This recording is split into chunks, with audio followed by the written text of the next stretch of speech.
Turn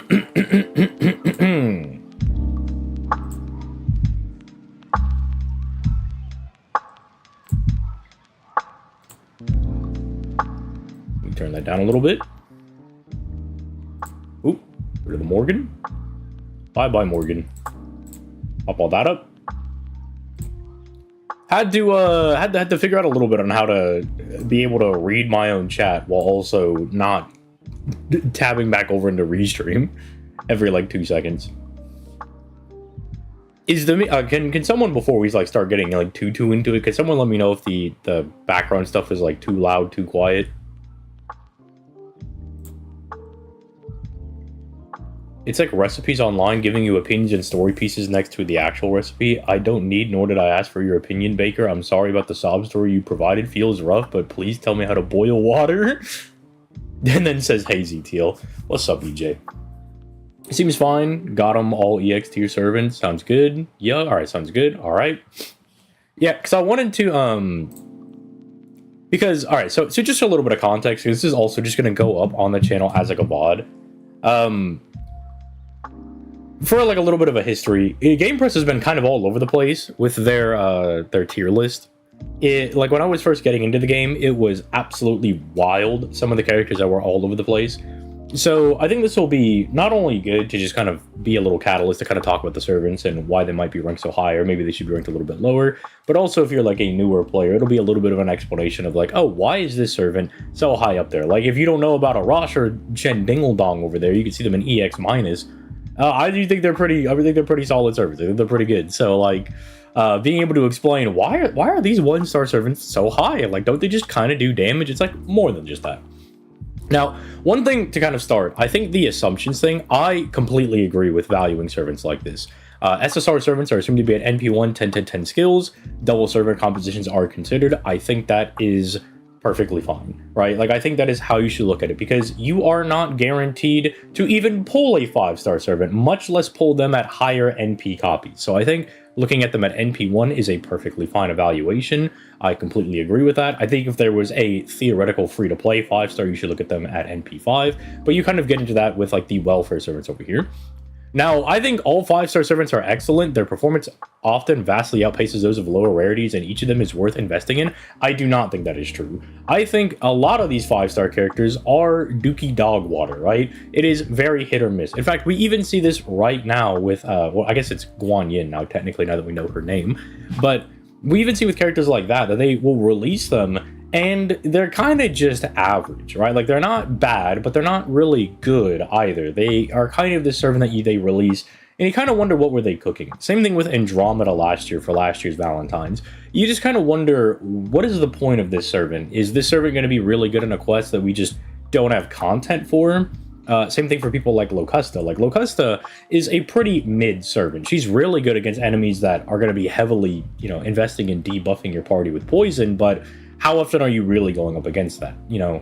So I don't agree that I think all 5-star servants are excellent. This is not one of those games where you could pretty much pull like any new SSR character and then just kind of go ham-tar with them.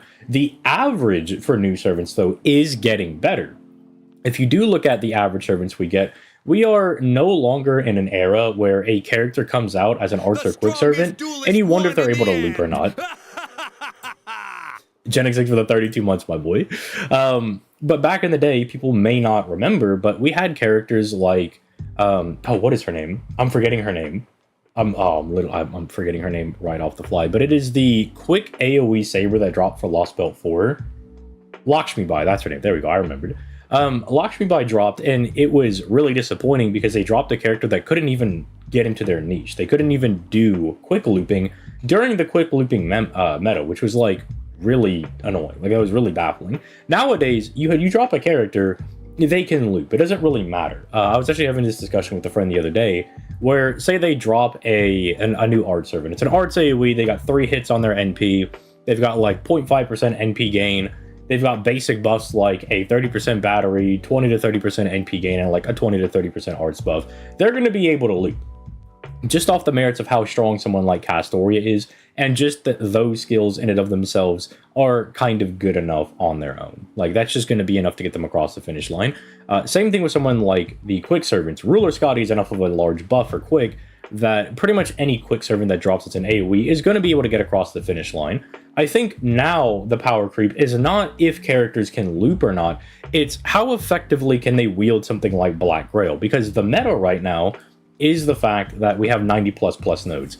90++ nodes are giving you the best drops, you're getting the most bond from them, which is something that we do now have to care about, not only for getting like Saint Quartz and stuff, but also from a gameplay perspective, since your servants need to be bond 10 if you want to make them your Grand Servant. And the Grand Servant buff, just off rip of being able to use the bond CE in conjunction with your normal CE, is already immensely powerful. That is already ridiculously strong.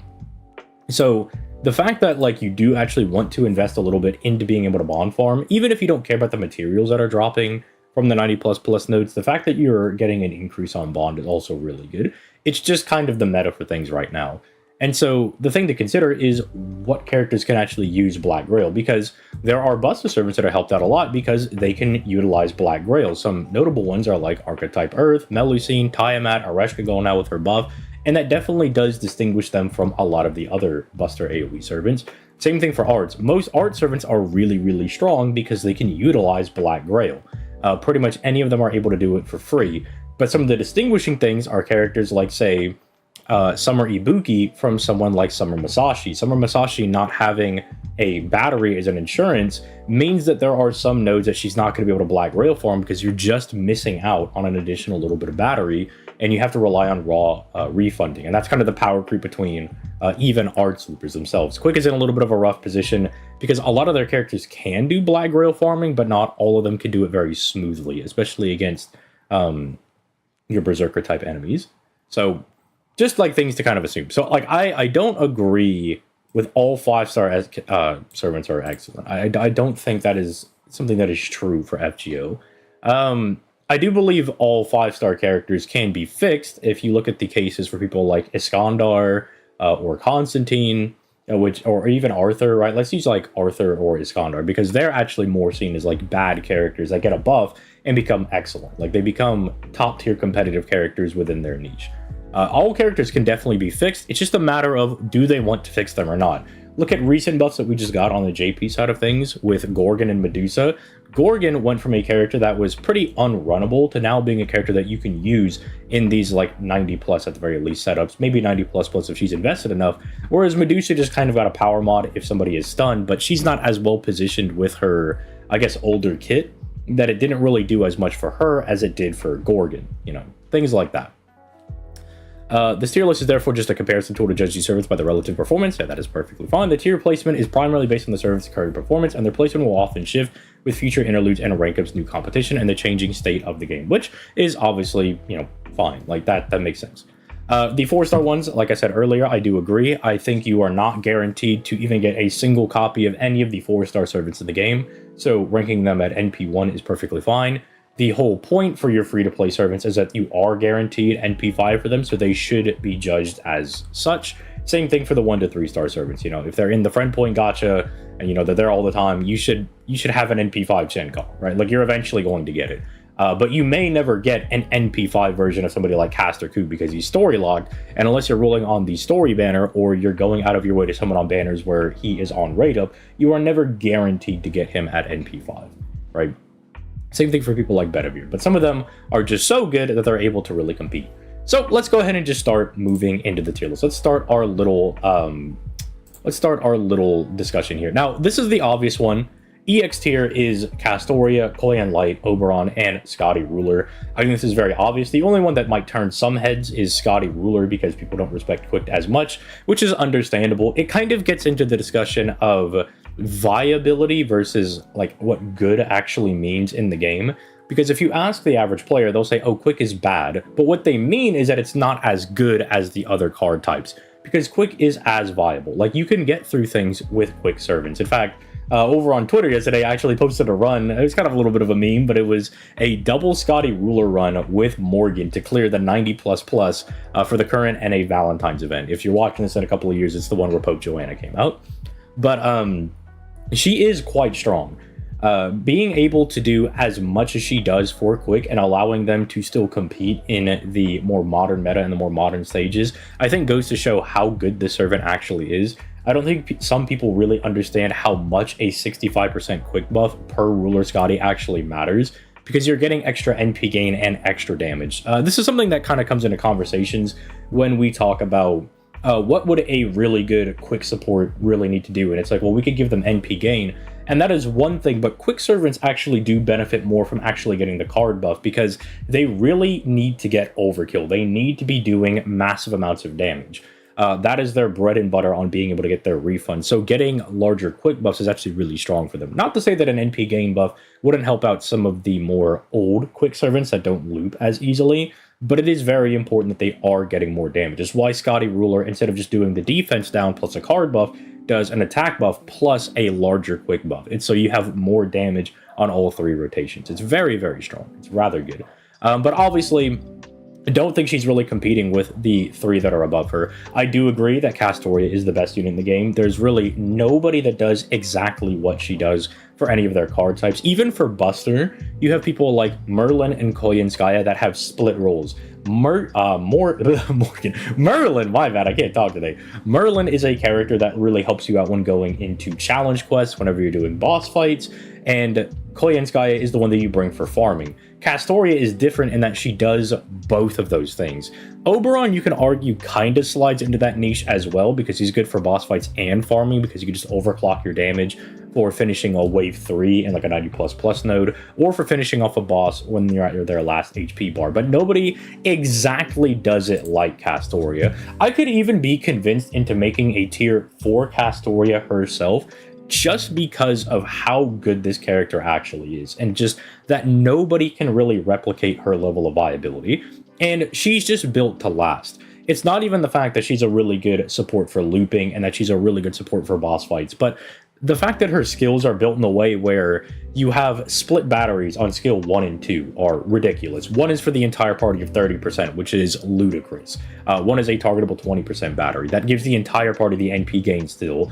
The third skill is still ridiculously strong, being able to give you targeted invincibility on top of her NP having the strongest defensive mechanic in the game. And for some reason, she can't be slowed down by debuffs because she's also packing a debuff cleanse on that NP. Like, there is just nobody that exactly does everything that Castoria does. It is ridiculous how good this character is, and I've said that I am afraid for the day when we decide to power creep this character, because that's going to be a very scary day for the game. But as far as Koyanskaya, being number 2, I think that's perfectly fine, because the thing with Oberon, if you want to argue him as number 2 in the game, the issue is there are characters that can take advantage of a double Oberon setup, but you do need your own Koyanskaya for that still. Like, even generally, if you're doing like the double Oberon archetype Earth setup, you do still want your own Koyanskaya for that. Like, Koyanskaya is what enables the Buster teams to be as bonkers as they are to do their 3-turn farming. And so it's kind of like Koyanskaya can function without an Oberon, but Oberon doesn't really function without a Koyanskaya, unless, again, you're running like a double arts team or a, double Scotty Ruler team, in which you can kind of plug suit him and finagle your way through that. But there's nothing really wrong with the EX tier. I think this is a perfectly fine order. It's probably how I would order things myself. In fact, I think, about a couple of years ago, I did a video talking about who I thought the best unit in the game was, and I think this was kind of the exact order. I do think maybe you could try to make some arguments if you wanted to try to get somebody else on 4th place, but I think it wouldn't acknowledge what Scotty Ruler is actually doing for Quick and just how bonkers that character is. Especially now that we have her on NA, a lot more people get to experience how strong she is. Koyan Chihuahua, real. So I think we're going to start getting more interesting is when we start moving into the lower tiers. So EX minus, right? So I think we're actually starting to get to the point where, because we're mixing supports and DPSs, it's hard to actually rank who is better than who, because FGO operates in that way where once you get your supports, you can kind of do whatever you want with your DPSs. I mean, that's kind of like the general rule. So it's kind of hard to rank DPSs and supports in the same list, because they kind of do different things for your box. Like, obviously you need a really good DPS, but you also need the support. But then the support is like arguably going to let you go further than the DPS. In some cases, right? There's some DPSs like, say, Kukulkan, Koyan Dark, Lowhigh, that you can really extend a lot of value out of. Even for like Ace the Savior, these are characters that, funny enough, Ace the Savior, Koyan Dark, and Kukulkan are 3 characters I use in a Buster farming team, or I'm able to do a 3-turn Buster farm with just the 3 of them. I don't even have to like plug it into like an Oberon or a Clay and Skya because I don't have either one of them, and I don't have to plug it into the friend one. I'd only need to do that if I need like extra damage. So there are some DPSs, obviously, that can kind of flex a little bit as supporting and really buff up your box, but I think that would need to be acknowledged, you know, when we get there. Now, I think for EX minus, pretty much everybody here is fine. Like, Arash is just one of those servants that is never going to be bad. Arash as a servant that can do some pretty good damage on a wave 1. You don't really need to invest very many buffs into him. For more like new players, it's also nice that really you only care about leveling the 3rd skill for the battery. And then he can wipe up an enemy wave and then bring in another servant is just supremely powerful, right? He's functionally an additional plug suit and a wave clear. That's really just never going to be bad. And then now there's even like kind of gags, you know, where you could do like Summer Chloe setups with Arash because she just keeps giving him guts. So functionally, you could just continue firing additional Arash NPs and you could do really good damage with him. So him being an EX minus, even if you think he's at the top, if you think he's at the bottom, I think that's fine, right? He's just one of those characters that like is never really going to age out of the game. I've never really used Arash at all. Yeah, if you start off with like really good supports, you might be able to sidestep the Arash issue, but even then, there are 90++ setups where Arash does come into farming comps, just because the enemy is just under his threshold. You know, maybe they're a archer, they're a berserker, and he's just able to do enough damage, you know, investing with a little bit of like, maybe he catches Castoria's charisma, gets a little attack buff, and he will take buffs that you give him and he will run 35,000 miles with them. Like, once you just give him a little bit of a buff, that guy can run miles with just a little bit that you're able to pass over to him. Especially, God forbid, if you have somebody like, say, a Proto Merlin in your farming comp for whatever reason, or you fired a Morgan NP first for whatever reason, and then you give him overcharge, then his damage just goes through the roof. Now, the fun thing is that Gong over here, it's kind of weird that they're like split by Argena Altar, but they're functionally the same servant, but doing like different roles. So Arash plug suits himself out, and then he lets your other units functionally have 2 plug suits because he's already plug suited 1 for you, and you still reserve your plug suit skill. But Chen Gong is the opposite. Chen Gong cycles people. So the idea with like Chen Gong is that you just bring Chen Gong, and even if he doesn't loop very well, because, you know, I've seen Chen Gong out here looping like 30% of his NP back, not super great. It doesn't really matter because you're just cycling other buffers. You just load up with Chen Gong and like 5 other supports, and then you just keep slamming buffs into him. You just force him to 100% of his NP. You just keep shoving buffs into him, and then he just keeps arrowing away, sacking off the leftmost buffer, bringing in another person, and you just keep doing it. And the funny thing is, you would think that that's like kind of a meme strategy, but it's like, it's still good. Like, it's still just good. It's still just so strong. It has not aged out at all. It's like still even like a viable strategy. You'll see people on some of like my event guides or in like Discord servers being like, I've seen enough. I'm just going to use Chen Gong and blow up this farming node. I'm just going to use Chen Gong. That's just what I'm going to do. And you can't handle for it. It's just, it's good. It's just strong. It's so good. So like, yeah, he's just very, very strong. He's very strong. He definitely deserves to be up here, especially for being a low rarity option that can functionally help you out really early on.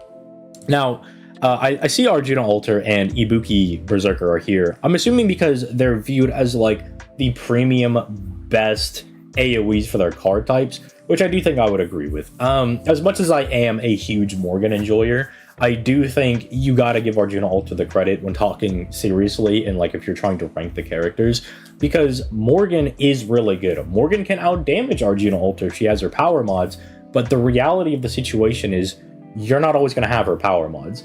Frequently, I find that you really never find Fey enemies or Knights of the Round Table. They don't pop up as often as you would really like them to, so you're really relying on the man attribute power mod.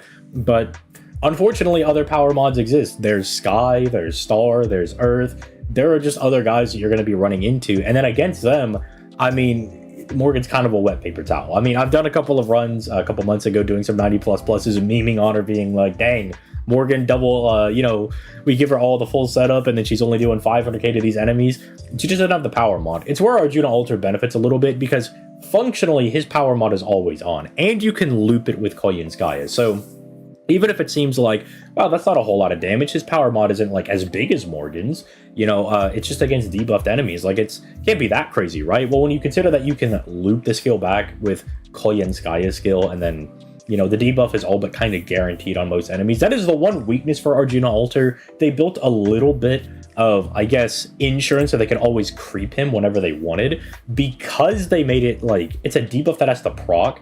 And it's very rare that it won't proc, but when it doesn't proc, I mean, you guys have seen that whenever, if you've ever used Arjuna Alter and that buster down on his NP doesn't proc, bro hits like a wet paper towel as well. You know, he's right there with Morgan, but usually it's not going to proc. And there are other ways you can go around like proccing, because they just have to be debuffed in some way. It just does double duty, because not only does the buster down put a debuff on the enemy, but it also lowers their buster resistance for his buster NP, right? Just really good, right? I don't like people putting on perma-sleep with Oberon either, but hey, I mean, you should be finishing the fight with Oberon, right? So it shouldn't really matter if they go to sleep.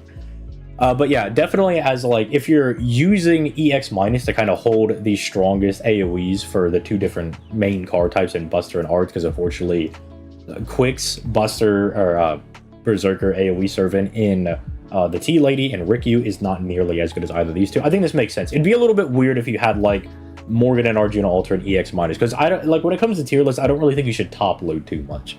You know, it's like, well, we can't have like two really insane single targets that are both arts in EX-, right? Like, we gotta have like, one of them's gotta be the best, so bump the other one down. You know, it's gotta stagger a little bit, because if everybody's EX-, then nobody's EX-, and we gotta reorder it. Summer Ibuki, I think everybody's experiencing.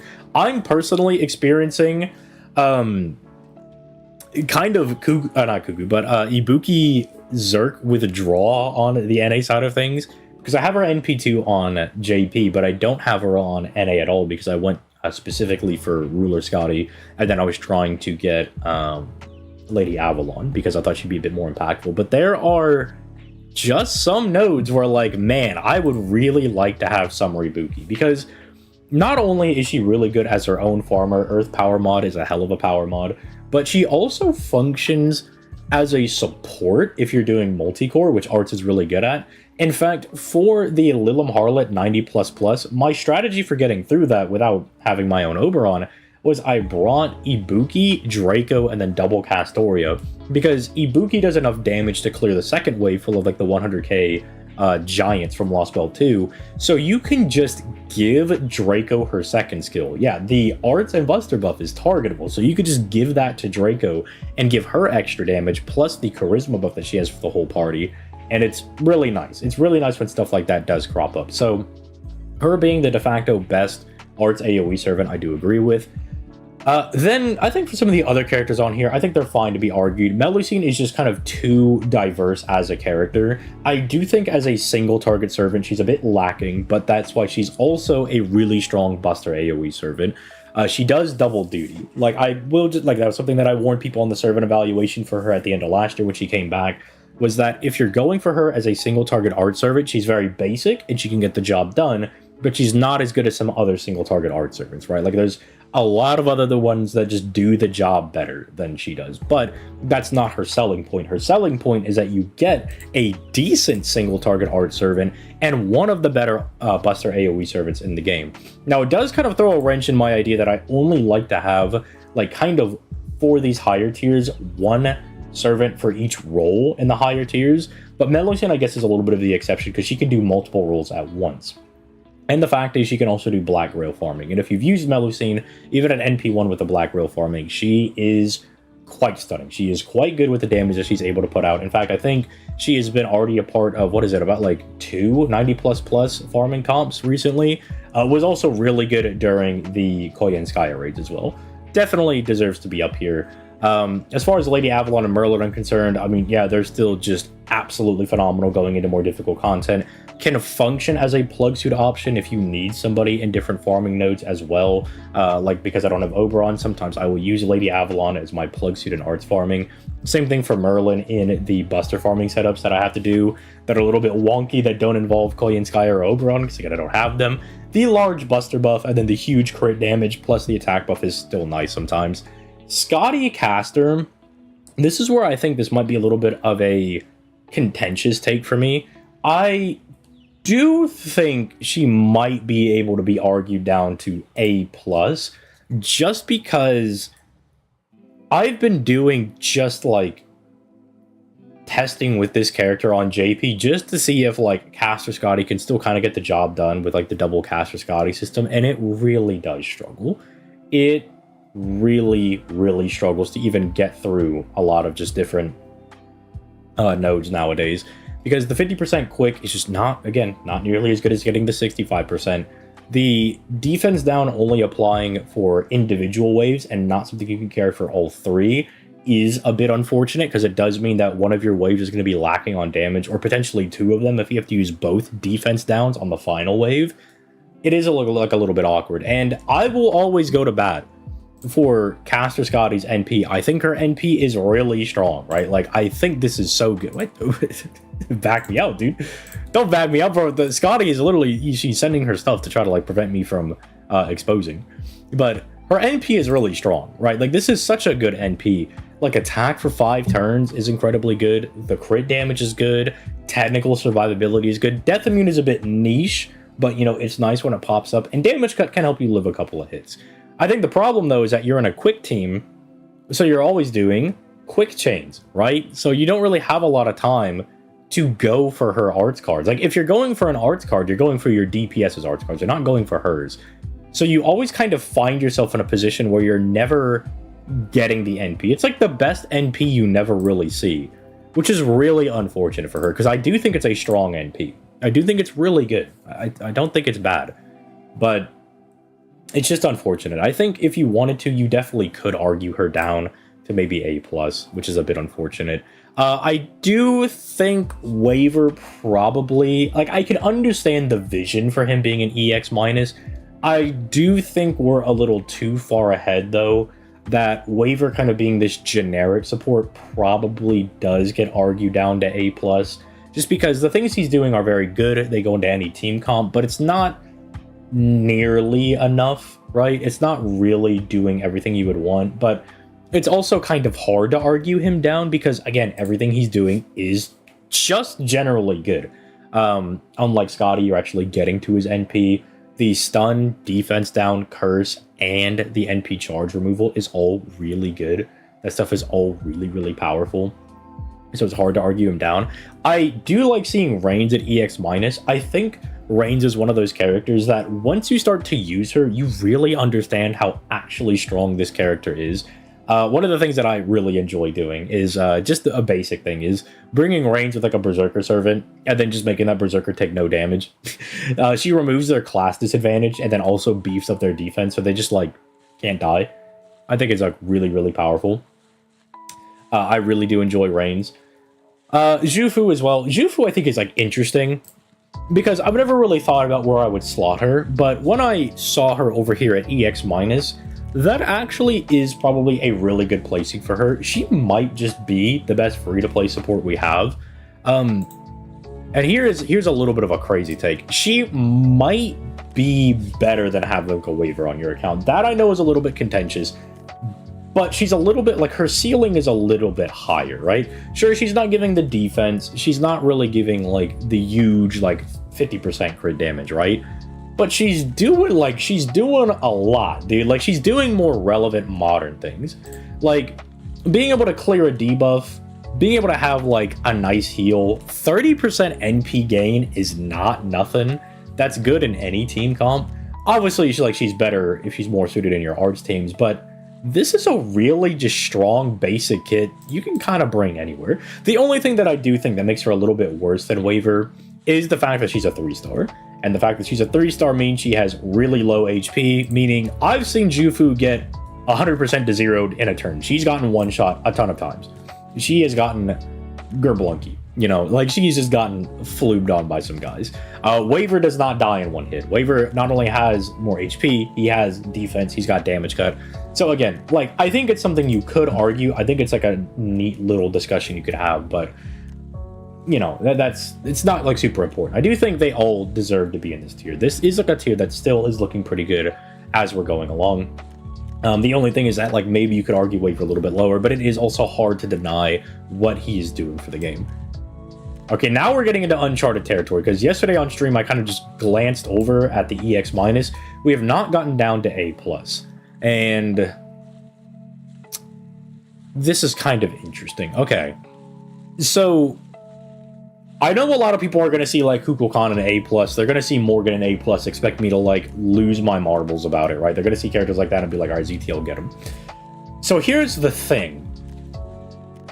If I'm understanding their reasoning correctly, A+ is probably what a lot of people would normally have as their EX tier characters, right? When doing like tier lists like these. This just kind of seems to be, because FGO, again, is built in a way that realistically you need your supports to really be able to do anything substantial, right? Which is why this is pretty much all the supports to the guys that facilitate the game. Now, who are the best guys to use with those characters? I understand that, which is why like somebody like Karen, Domin, I think Moriarty Ruler might be a little high, but as much as I do love him, but like Kama is up here. I'm assuming they're not taking Melt's buff into account because there's no JP characters on here. I'm assuming that's why, you know, Tets is over here, right? I can understand some of these guys being an A+, but again, as somebody who doesn't have Koyenskaya or Oberon on my JP account, Kukulkan is still completely fine in team comps. You can use her in 3-turn farming. This character is bonkers. They are not only a very strong damage dealer, the 20 stars to get her first and third skill overcharged is barely a requirement at all whatsoever. It is so easy to facilitate, whether it be through another servant's skills, whether it be through a starting charge CE. Remember that even if you are missing every single free-to-play CE in the game, Golden Catches the Carp will become viable in the Da Vinci shop that starts you off with 50% NP and bombs like 30 stars at the start of battle. This character, I understand it's a DPS. You don't want to rank her at EX- just off those merits, but this character is more than a DPS.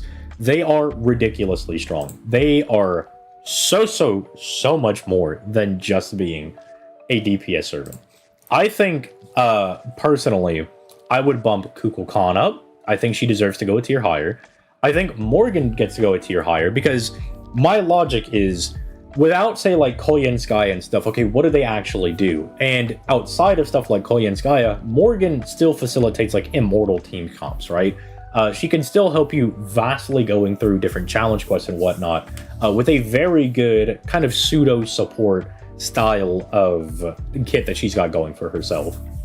I think if you wanted to go for some cons on her, you could say, well, if you're going to be using her as kind of a pseudo-support, she's a berserker, she's a little fragile, she does have the guts, but you're probably going to have to use it because she gets hit really hard by enemies. But I do think things like the targetable battery has definitely come in clutch a lot of times when using Morgan as a support. The NP gain for the party, very strong. Her own output, because even at NP1, her crits still hit very hard. Debuffing the enemy's defense does also support your other DPSs if you do have them. The overcharge on NP is obviously really strong. And even the curse actually does come up. I know that I've been a person that's kind of made a little bit of a 180 on DOT effects in this game, because I used to think they were completely worthless, but as I have gotten more clears off of DOT, as more characters come out that have DOT-based power mods and they want to ramp that up as quickly as possible, it is something that is aging rather well. So I do think, for one, if you're going to bump somebody up, I acknowledge you got to do Kukulkan first, but I also think you can make an argument to bump Morgan up as well. Tetsuka Polka is another one that I think you can also make the argument for, because Tets isn't just a DPS or a like a farming servant. This guy also has his own system that he's able to do, right? You can just bring double Tetsuka Polka, right? Because they're supporting each other, they're double buffing each other because they both have the guts buff, so their charismas go crazy. They're giving each other the batteries while also having massive batteries themselves. And then their power mods, well, maybe not the craziest. I mean, Super Large and Divine could definitely be better, right? I do think you could still make the argument that he could go in there. I do still think you can make the argument that Tets could go up a tier higher. I think he is very valuable. Van Gogh is another one. I see this over here. I do think Van Gogh is one of those characters that you either recognize how good she is, or you've just never used Van Gogh. I think it's just like that simple. Van Gogh is crazy. I still stand by that. I think Van Gogh has like one of the strongest NPs in the game. Her NP is ludicrous. It is bonkers. You could say it's a little restrictive into just using foreigner servants, but I don't know if that's like, I don't even know if that's like true, because the fact, like, yeah, where's the effect? Yeah. So the crit damage here, this is for everybody. This is just for anybody. 50% crit damage. Now, if you're at NP1 though, I can understand why, like, it maybe doesn't seem as crazy. But as one of those servants that if you decided to invest in this one, or God forbid you have a friend with an NP5 Van Gogh, they were like, I heckin' love Goey, I'm gonna go after this character. 100% crit damage for 3 turns. That's ludicrous. Like, that's insane.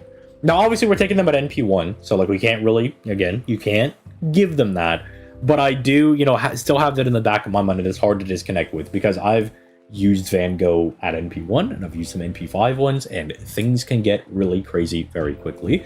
Now, the other thing is, like, for the entity out of the Outer Realm, that's basically your Outer God servants.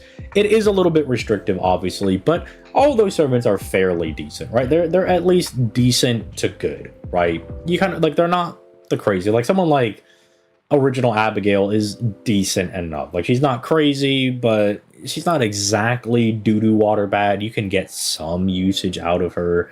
You know, it's not the worst thing ever. But I do think Van Gogh is somebody that you could get a little bit of value out of. I understand with them being more restrictive, maybe you don't bump them to EX minus. The one that I really care about here is Tamamo, all right?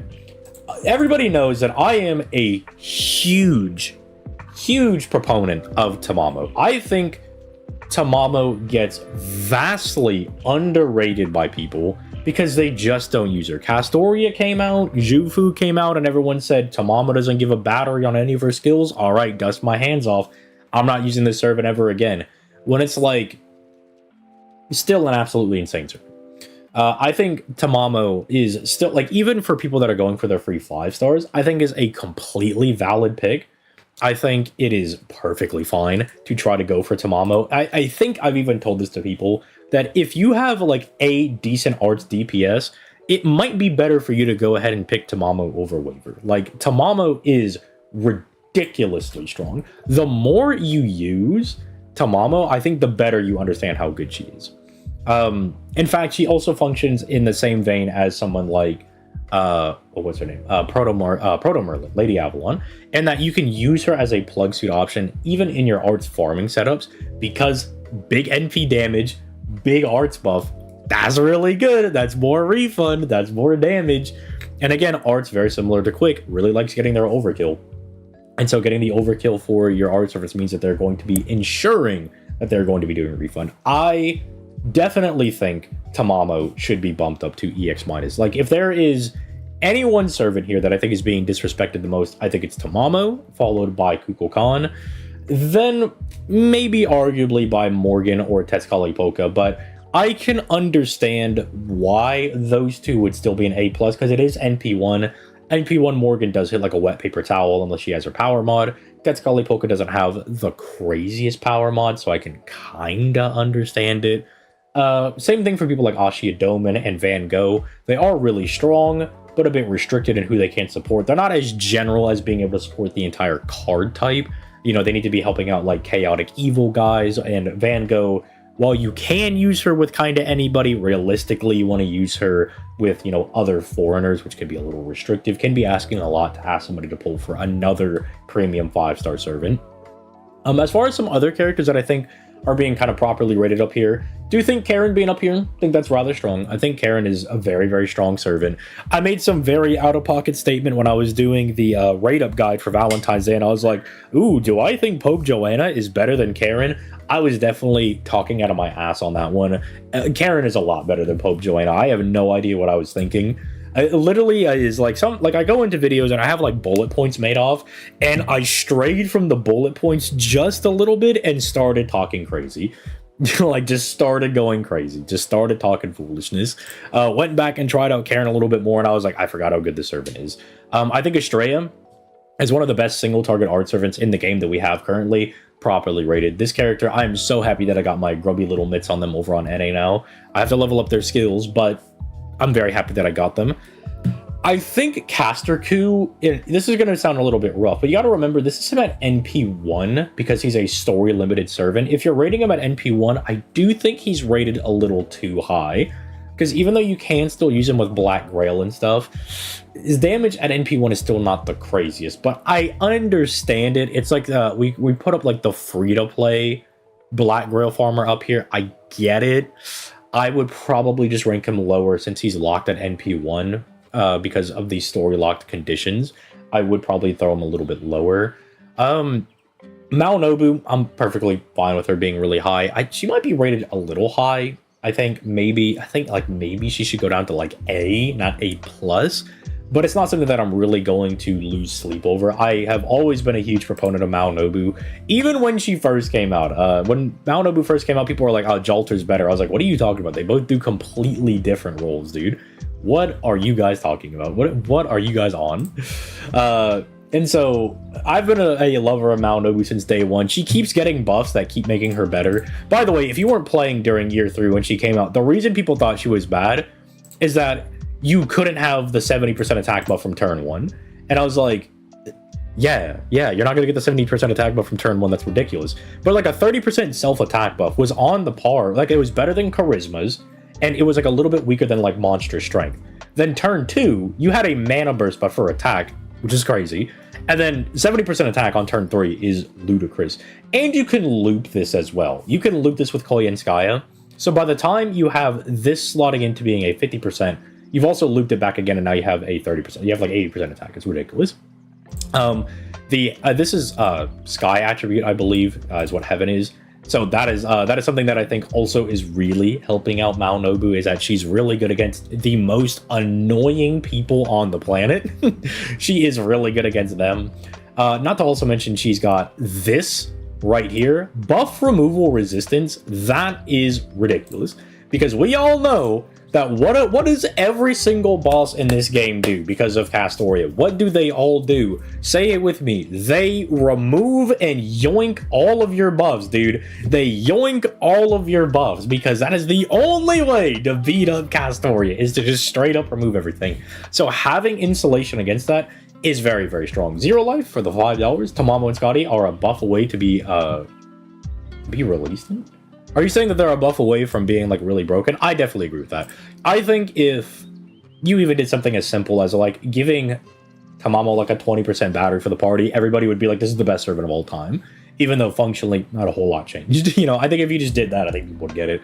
I think Scotty should get like a Caskill inspired buff where like she could target and give somebody 50% and then also gets like 50% battery for herself. So we could actually use her NP, because her NP is very, very good. And I think it's being overshadowed. Well, thanks for the 5, my boy. Third skill is also really good. The fact that she just has the 30% battery, you could just use her in Buster farming, is very strong. And then the fact that she just wrecks divine people. Like, dude, you gotta remember this. This is not just like a 150% power mod, because all divine characters are like Sky attribute. This is like a double buff. She realistically has like 200% power mod against them for free.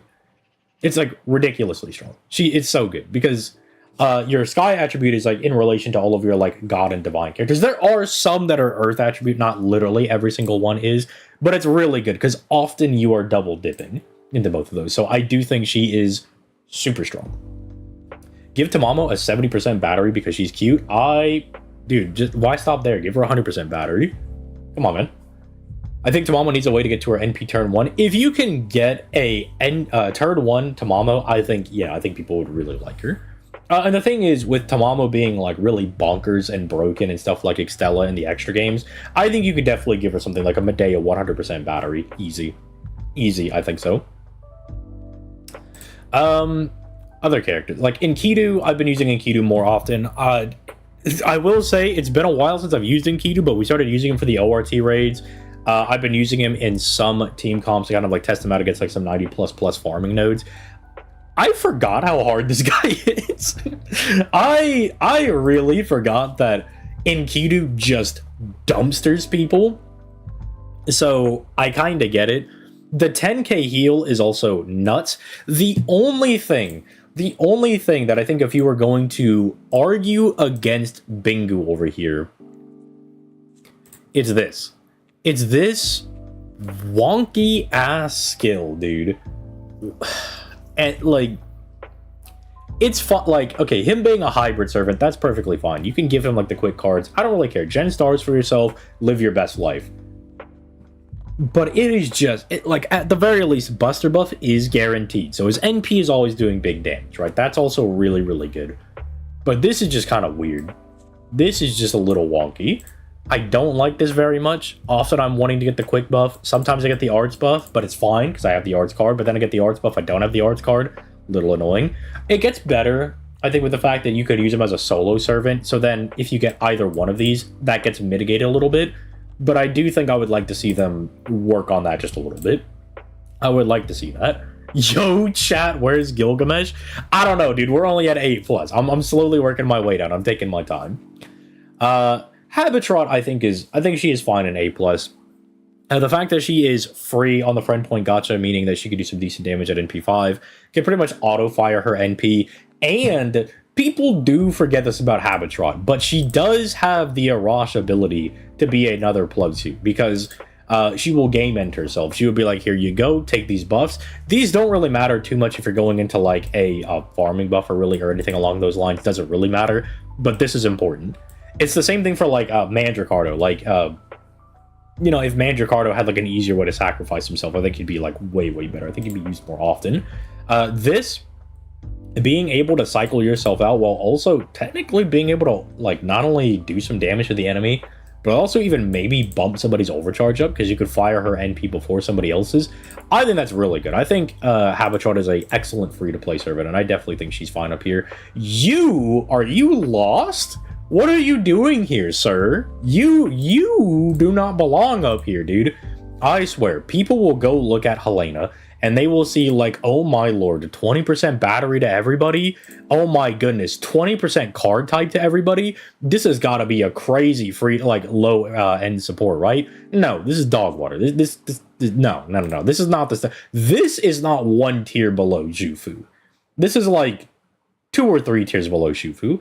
I'm sorry if you're a Helena enjoyer. I'm sorry. She ain't that great. She's not that great. I'm sorry, bro. I'm sorry. She is lost. You do not belong up here. I think somebody on the Gamepress team saw 20% battery for everybody, 20% card buff, a little bit of stars, and they were like, yep, this is a cook. This is a cook. But it's like, her NP doesn't do anything. Like, she doesn't even hit that hard. You can't even use her as, like, a pseudo buffer and then maybe a wave clear, because her NP does, like, negative damage. Just not great. I mean, look, she bypasses defense. Fantastic. You know, live your best life. But you are lost. You do not belong up here. I can't badmouth the Valkyries. I can't badmouth them. I've really enjoyed using them. They've just been, like, a very solid free-to-play servant, but I will say they are... Wait, why are the 3 of them... Wait, what? Why is A+ being padded out? These are the same unit. Is this bias? Okay, if this is bias, that's crazy. Why would you put Thor? This is made just to spite me. For those that don't know, Thor is my favorite Valkyrie. Bro, this... What is this? What are they doing? What? Where are they? What is my background music? It left. My background music died. Unfortunate. They must have gotten copyright stricken. But, bro, my brother in Christ, these are like the same character. They're very strong. I think they benefit a lot from being like, you know, getting the free-to-play NP5 treatment. But hey, I mean, them the rules. That's why they're good. That's why they're strong. Ruler Moriarty, I really like this guy. You guys know I summoned for him specifically. You know, I went in trying to get him. I really like him. I think he's dope. I really liked Trom. I'm just not sure if I would bump this guy into A+. I think it's me trying to wrestle against my own bias. I think that's what I'm thinking. But I'm not sure, man. I'm not sure. Not sure. I don't know if he slides into A+. We'll see with who they put in maybe like the A tier. But because this is like competing in like the higher end, arts AoE servants, right? Like, this is gonna sound really crazy, but if I gotta use like an RTAOE extra class servant, I'm probably gonna go for Kiara, right? Like I think Kiara just has like a better kit overall. Like I think Kiara is still really nutty, especially post buff. But I don't know. I don't know. Maybe I'm just trying to keep my bias in check. Maybe I'm trying to keep it in check, and I'm not. I'm trying to like not, you know, be too ridiculous with him. Whereas Richard, I don't think there are any JP servants on here, but Moriarty might be a little contentious. Kama pre-buff. See, this might be... See, this is the weird thing, because this might be me having used Kama post-buff, that I think the pre-buff one should be lower, but she is still rather good. I mean, like, Infinite Guts is always going to be strong. Bro, where's my music? Give me the music back. Thank you. I'm like, bro, I'm trying to have a nice, vibey stream, and then the lo-fi is dying. How can I have a chill, lo-fi tier listing stream if my music is dead? What's going on with that?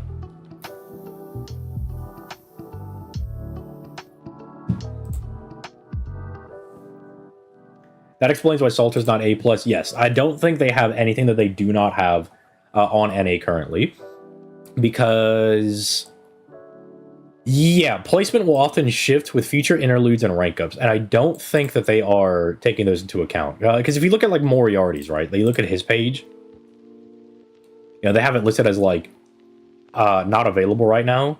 So I think they definitely slant more towards NA, which is perfectly fine. Like if you speak English and you main the NA game, that is a perfectly fine take to have. I think that's fine. If you want to rank things based on how they are in NA right now, I have no issue with that. I think that's perfectly fine. Kama, I think, can slide in here though. I think she's fine. I think she's still probably, even on NA right now, probably one of the best single target quicks in the game right now. Because Melt's still pretty solid, but it's really hard to distance their buffs from them, because Kama and Melt got such insanely good buffs that it's really hard to go back to thinking about them pre-buff. But if I'm thinking right now, I'm going into a boss fight, would I still slot in my Kama? Probably. Like, if I want to use a single target, I will probably use her over somebody like MHX Alter. Like, I love Etchon, she does a boatload of damage, but she's kind of a fish, dude. I'm not gonna lie. she can get knocked up. She can get hit really hard. Berserker, no defense, nothing from the Ruler's Scotty, nothing from Caster's Scotty to help her keep safe. And that's where someone like Reigns comes in, right? That's why she's so good. Make sure Etchon doesn't die. So yeah, I think Kama, I think this is fine here. Nido, Chris, I talked about when which 4-star you should pick. I think she's one of the most valuable 4-star servants in the game, which is why you're definitely lost. You do not belong here. Paris... Wait, if Paracelsus is here, where's Asclepius? Hello? How are you gonna have Paracelsi up here, but you're not gonna have Asclepius?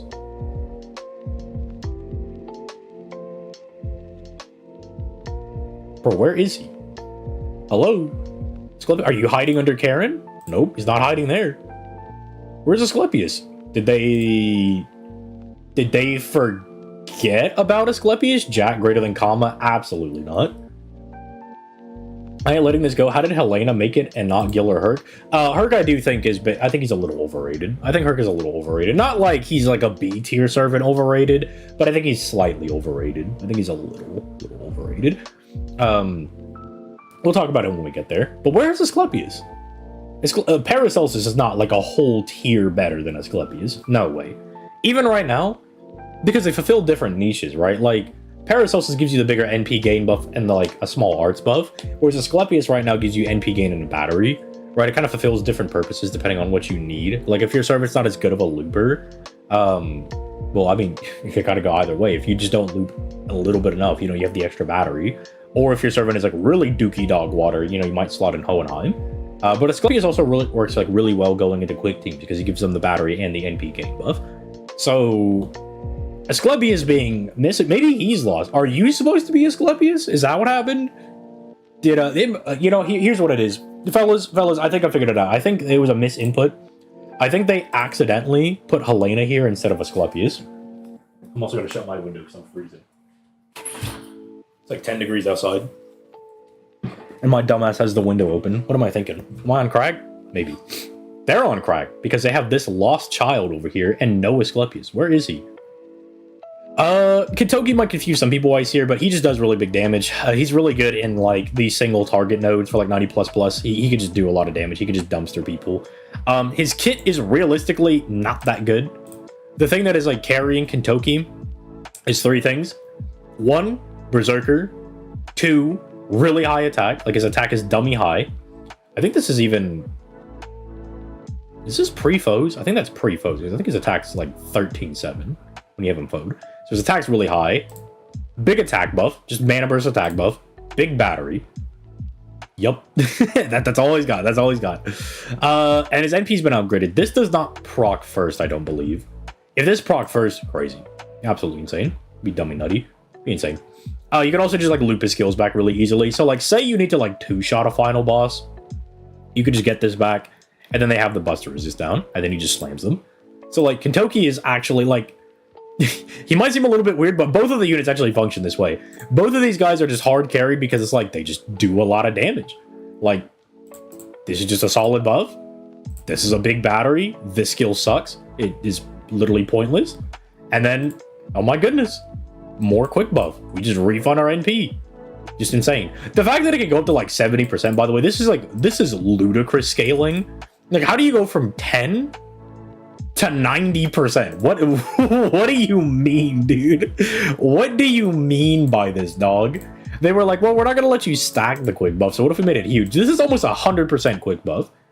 And in current generation, this is not even that hard to proc. If you wanted him to have a 90% quick buff, you could do that. That is definitely something you could do. Maybe next quick buffer gives you overcharge buffs. That would actually be really funny.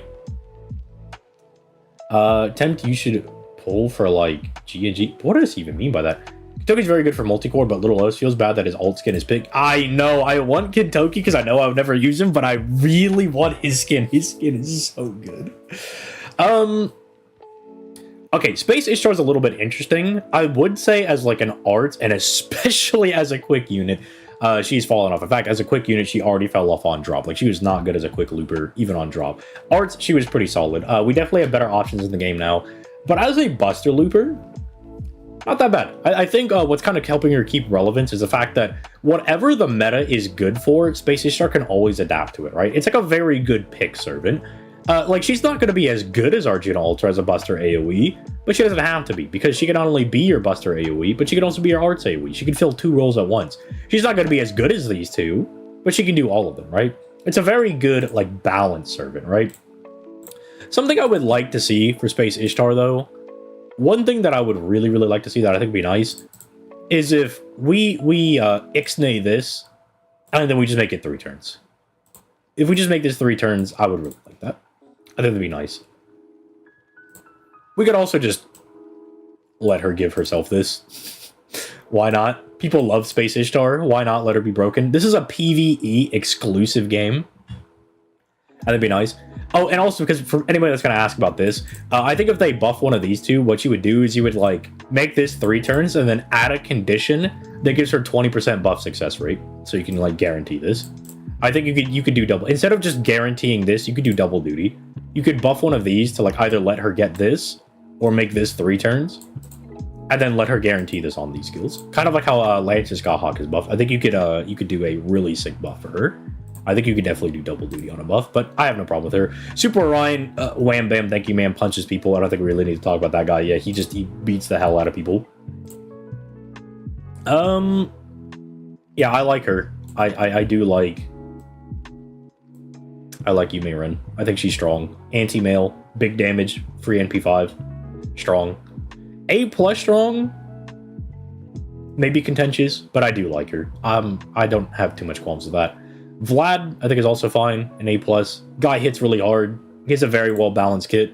Kind of memed on, because this was like a character that nobody wanted originally, but he's always been kind of decent. Like, these skills are just always like, these are just all really good skills. Like, NP control is something that Castoria doesn't offer, so it gives you a different method of survivability. The battery is always going to be good. Like, these are just strong effects. 30% defense is kind of a meme. I know it's supposed to make him a little tankier, but he's still probably going to die. But hey, that's why we got the double guts, right? So we got the double guts. This is also really nice. Double buffed NP means it hits really hard. But then this... Whew, whew, guy makes his own stars. We just need some crit damage. But hey, that's what this comes in handy for, right? Everybody gets this one. Everybody gets 30% crit damage. Everybody's getting big damage. So A+, I think this is generally fine.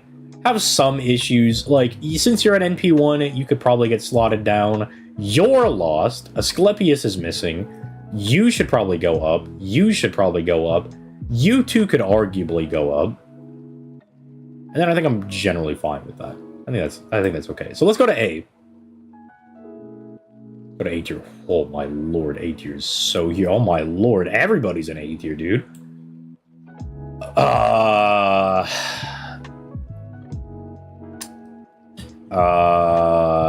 No, you gotta go down. I'm sorry, dude. I'm sorry. If Artoria's in this tier, you're not allowed to be. Where's Mordred? Okay, Mordred's up here. Okay. Okay, I was like, all right, if Mordred can be in here with Artoria, you cannot be here. I'm sorry, Altera. You're a little lost. You gotta go down. You're directly competing with Artoria and Mordred, and you're just not as good. You're just not as good. I'm sorry. You gotta go down. Maybe you're fine. Maybe. You are definitely lost. I mean, look, I'm sorry. I know everybody loves Squirtoria. I love Squirtoria as well, but this character hits like a paper towel.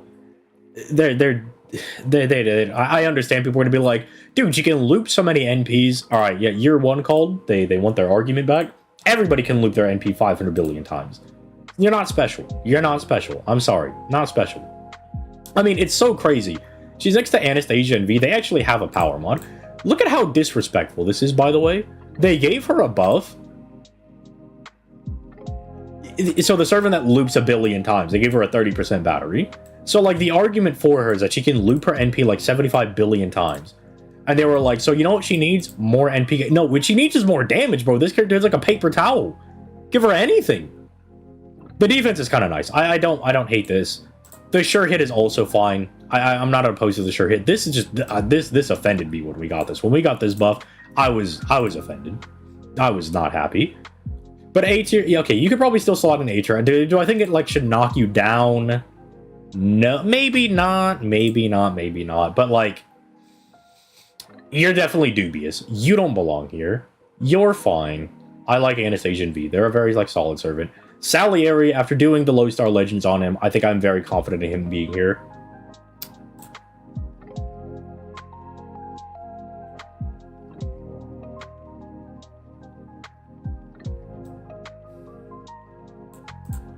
So why is she down? Why is Archetype Earth not up here? Could somebody explain this? Are you lost? You're supposed to be up here. Move up. Move up there, lady. You're not that bad. This is a little bizarre because I've been using Archetype Earth a lot recently. I've used her a lot at NP1 and at NP2. Like, I have all the supports. My Black Gorilla is like fully leveled, so I know it's a little. I'm living a little bit better than most. But even at NP1, this servant was fine. I didn't think she was like best servant in the game like some people thought she was going to be, but she was still good. I actually like to run defense for this character, who I'm not even that like particularly that big of a fan of. Like, people will know I don't really care for Tsukihime. I think this outfit is very cute. I do like this. This is dope. I do like this. But like this stuff, I don't really care. Like El Bozo, don't care about vampires. Like, vampires lame. Keep that in Twilight. So I had to run defense for this character, which is like really crazy. She's not bad at NP1. This character does do a lot. For one, even if you don't have Black Goyle, at the baseline level, what you can use this character for is a free wave clear because of this, and then she can charge everybody's gauge by 30%. For multi-core stuff, that's not bad. Like, if your Archetype Earth is really weak, you can still use her for a wave 1 clear and ensure that somebody else can get 30% battery. And then if the initial wave is weak enough, you can even save this to buff up your other character's damage. The power mod is not the craziest. I'm not the biggest fan of alignment buffs because it doesn't hit the free quest enemies. Earth, Man, Sky, I prefer those because you can actually hit the servants and the random mob enemies. but this is still fine. This still does get a decent bit of usage. I think she should be higher, which is crazy for me to say. I don't think I would actually be really running defense for this character, but I don't think she really belongs down here. Yeah, this doesn't really. Oh, okay. Hold on. We'll get to you in a second. I think I found someone that is very lost. That is completely lost their way. We'll get to you in a second. Okay, but you, I think, is very. I think you could definitely move up very comfortably. I think it'd be fine if you moved up. I think Wu is literally being carried on the fact that she is just like the only other quick buff we have in the game, and she's not even like that good at doing it. I don't think you should give her credit to be an A tier for that. Like, what, you give everybody the attack and the quick buff, you lower the enemy's defense a little bit, that's not good enough. Bump yourself down, you're lost. Bedivir's, yeah, he's strong enough to be here. I have the opposite feeling for Bedivere that I have for Casterku, where like NP1, I think Casterku might struggle a little bit in some stages, but Bedivere, I've used this guy to get through like 90 plus stages at NP1 on JP. I even have it recorded. It's on the channel. You can look up like this guy needs to be nerfed. I'm not gonna lie, I was being a little bit cheeky. I saw a plushie video where he was using Bedivere to get through the 90 plus stage. And he was like, your Bedivere needs to be like NP2 or higher. And I was like, nah, Bedivere at NP1 can clear this. And so I was like, this guy needs to be nerfed. I'm not gonna lie, I was being a little cheeky. I was being a little bit of an ass. I was doing a little bit of trolling. But Bedivere is definitely really strong. Do I think he's strong enough to bump up? A tier feels fine for him. He's got like a very good niche, very good like consistent use. I think he could be fine here. I don't think we necessarily need to bump him up a little bit. I think that's fine. I think that's okay. Benny Enma is probably fine here. She's probably okay here. Same thing for like Corday Caster. Like, these guys are probably fine. They're okay enough because these are like solid options as single target art servants, and this would probably have like at least like Draco would at least be up here, right?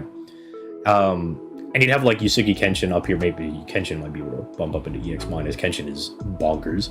So these guys being kind of like your better sub single target, I think are fine. Chloe, all right, this is gonna be a crazy take. This is gonna be very, very crazy for people. This is gonna be crazy. While I do think she could probably sit in A tier, I don't like Chloe that much. I don't think Chloe's like that great. I think she's a little overrated. I don't like using Chloe. Chloe always lets me down. She never kills people, never takes out people, doesn't do enough damage. Bum, bozo, I hate her, get her out of here. I don't like Chloe. I don't like Chloe. I'm not gonna say that she's lost. I'm not gonna say she's lost. She's definitely a very strong free to play. I just don't like her very much. Ku Alter should definitely be up here. Bump that guy up. This is effectively like the defensive version of Super Orion, while also outputting like really good damage. Someone in the chat just said some of these people haven't been moved around since like buffs are moving in. I would have to assume that because they fixed the one issue this guy has. And Ku Alter, the one thing is that since he has one less dodge than original Lancer Ku, he can get caught sometimes. He can get caught with his pants down sometimes. Especially if the enemy has like dodges or invincibilities, but that is no longer a problem. Not only does he hit harder, he just removes that. He just says, yeah, like, give me that. None of that. No more of that. Ku Alter, I think definitely should be over there. Definitely put that guy up there. He definitely can move up. Chloe doesn't do that a lot of damage at all. You know what? I've been justified. Thank you for justifying me. Shatter, thank you very much. Thank you so much. Thank you so much. Dio Scurry, even pre-buff, yeah, I love these guys. These guys are fine. Because of how I would do things, like if I was ranking just like single targets by themselves, I think I'd probably bump Benny and Ma down and like leave them in A tier. But if it's like just generally every servant, they're fine doing just in the same tier. Cinderella Liz, I think is very good. I think more people need to be using her. She's very solid. You are giga lost. You at least need to be up here. Are they smoking penis? What's wrong with these guys? What are they doing? Okay, keep in mind, we don't have this buff yet. We don't have this one, so we don't take that into account. But does it really matter? Brother, this is like, I said this the other day. This might be like one of the craziest charisma buffs in the game. And you might be saying, well, can it be a charisma buff if it doesn't give attack? Yeah, check this out, dum-dum. Look at this. It's a charisma buff. Isn't that crazy? That's insane.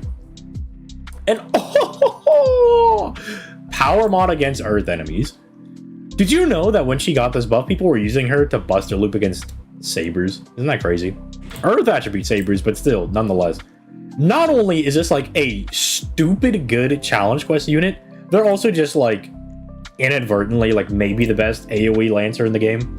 Maybe contentious with like Melusine. I think I ranked her higher than Melusine on the top 5, but that is because I value what she can do in challenge quests more than what she can do.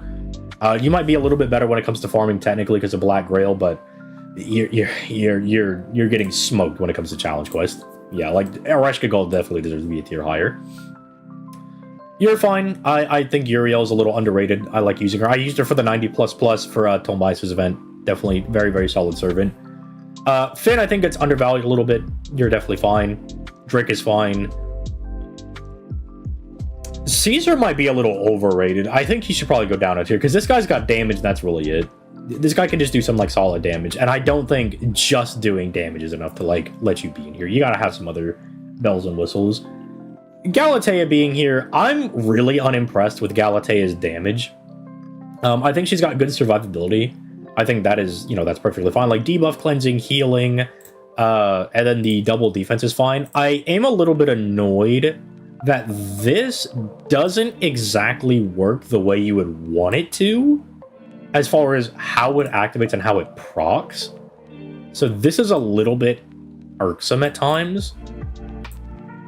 I don't think that would make me bump her down a tier, though. What are you doing here? Okay. Like, I know I've run defense for Janako in the past, but you don't belong here. Gilgamesh is fine here?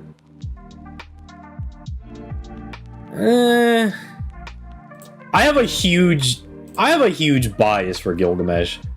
So I don't know if I can say I would bump him to A+. That might be my bias talking for him. But this is just a guy that's always going to be good.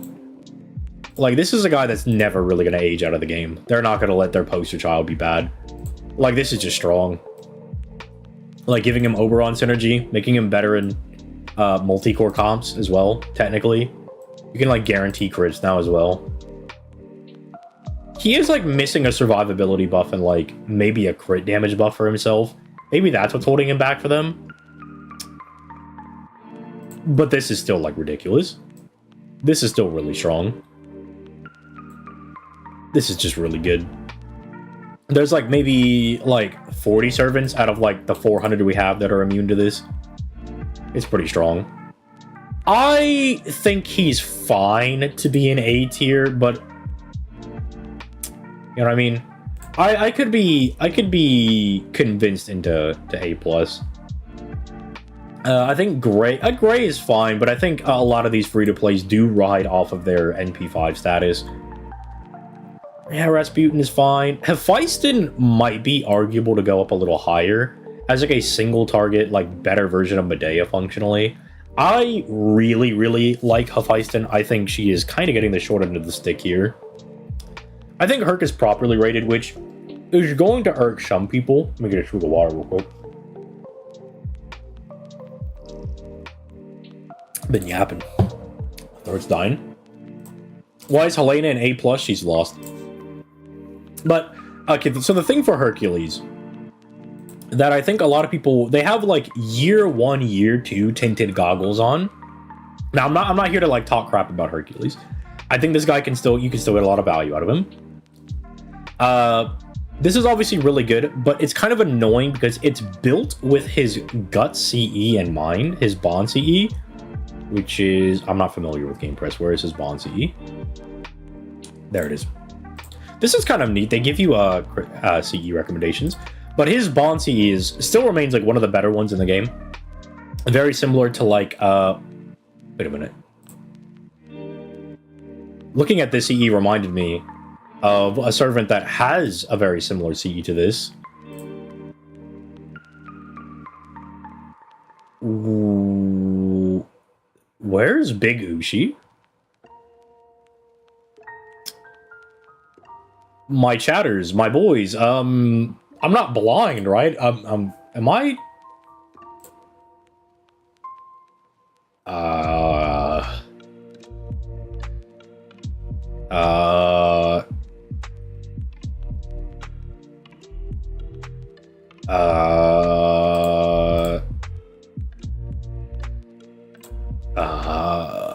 I'm not blind, right?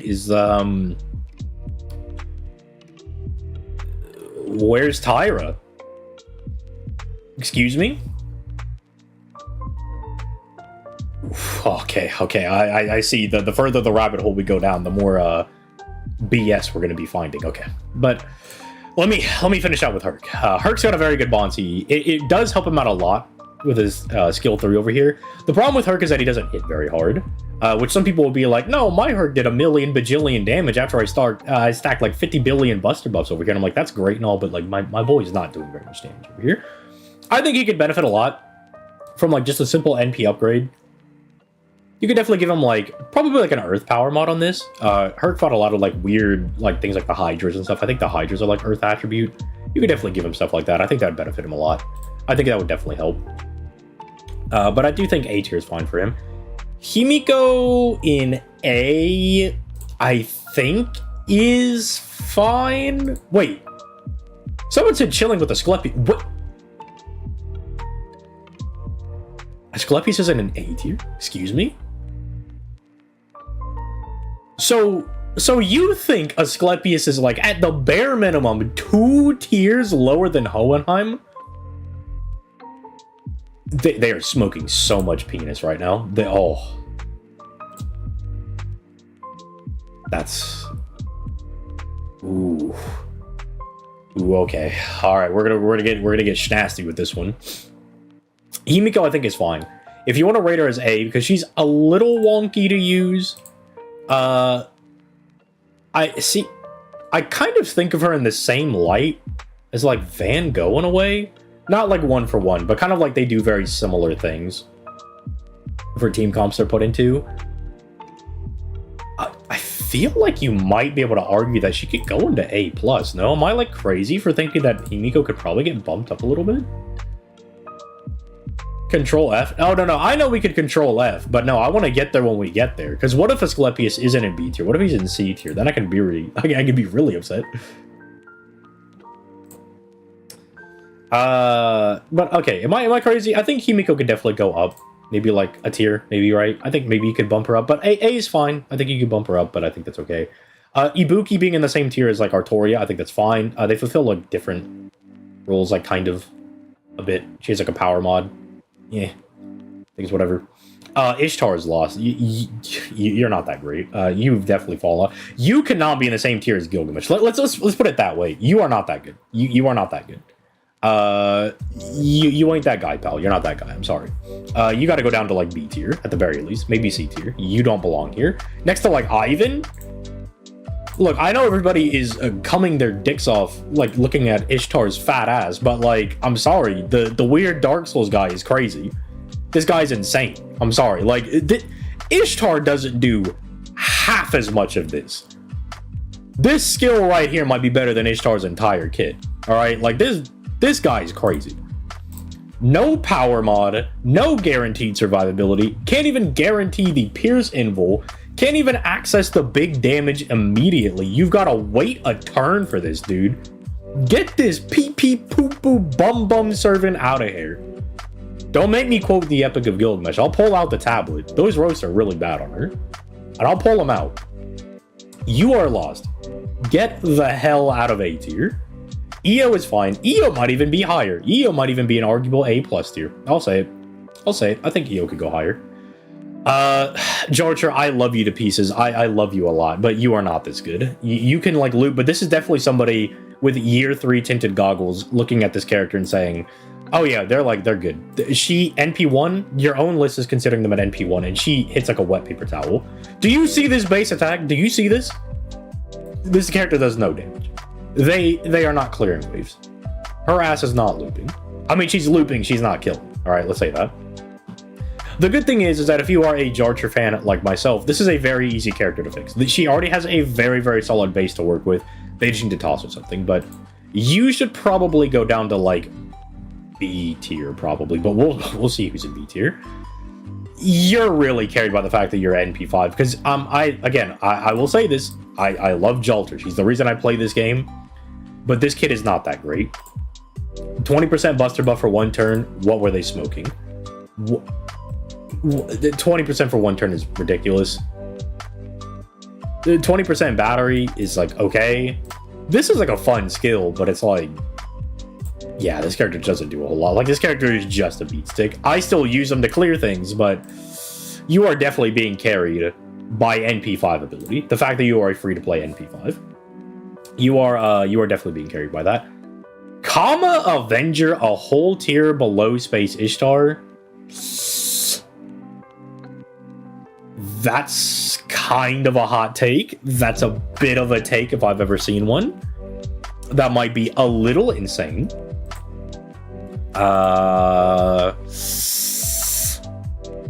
What is the gripe with this one? Because I have my own gripes with Avenger Kama, but I'm very critical of every servant. Like, I've done videos where I've been critical of Castoria. I'm critical of all servants. It's a PvE game, you know, like, you could build servants better. You could always do something better. So I'm critical of everybody, but like, the thing that I'm critical is how this is built, because you want the charm for the power mod, but then you also, like, you want to, like, save this for turn 3 so you can get max damage on the final wave, but that means you're missing out on the NP damage for waves 1 and 2. I think it's a little awkward. Thankfully, you can kind of finagle things with this, but I mean, how often are you going to be, like, leading 2 normal attacks before you do her NP, right? It's a little weird. I think it's a very, like, I think it's a little wonkily built. Look, I get it. You look at Kama, you come your little PP dig, but I understand. Like, she's a little wonkily built. Is that what? Let me see. Her NP itself is a defense, but has super efficient, which is going to be her other offensive buff. So she has a 2-time 3 turns 8 skill.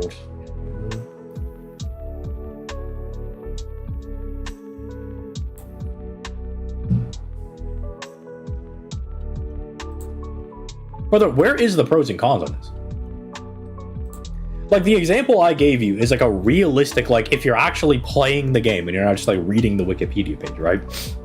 That is kind of like an odd thing you have to contend with.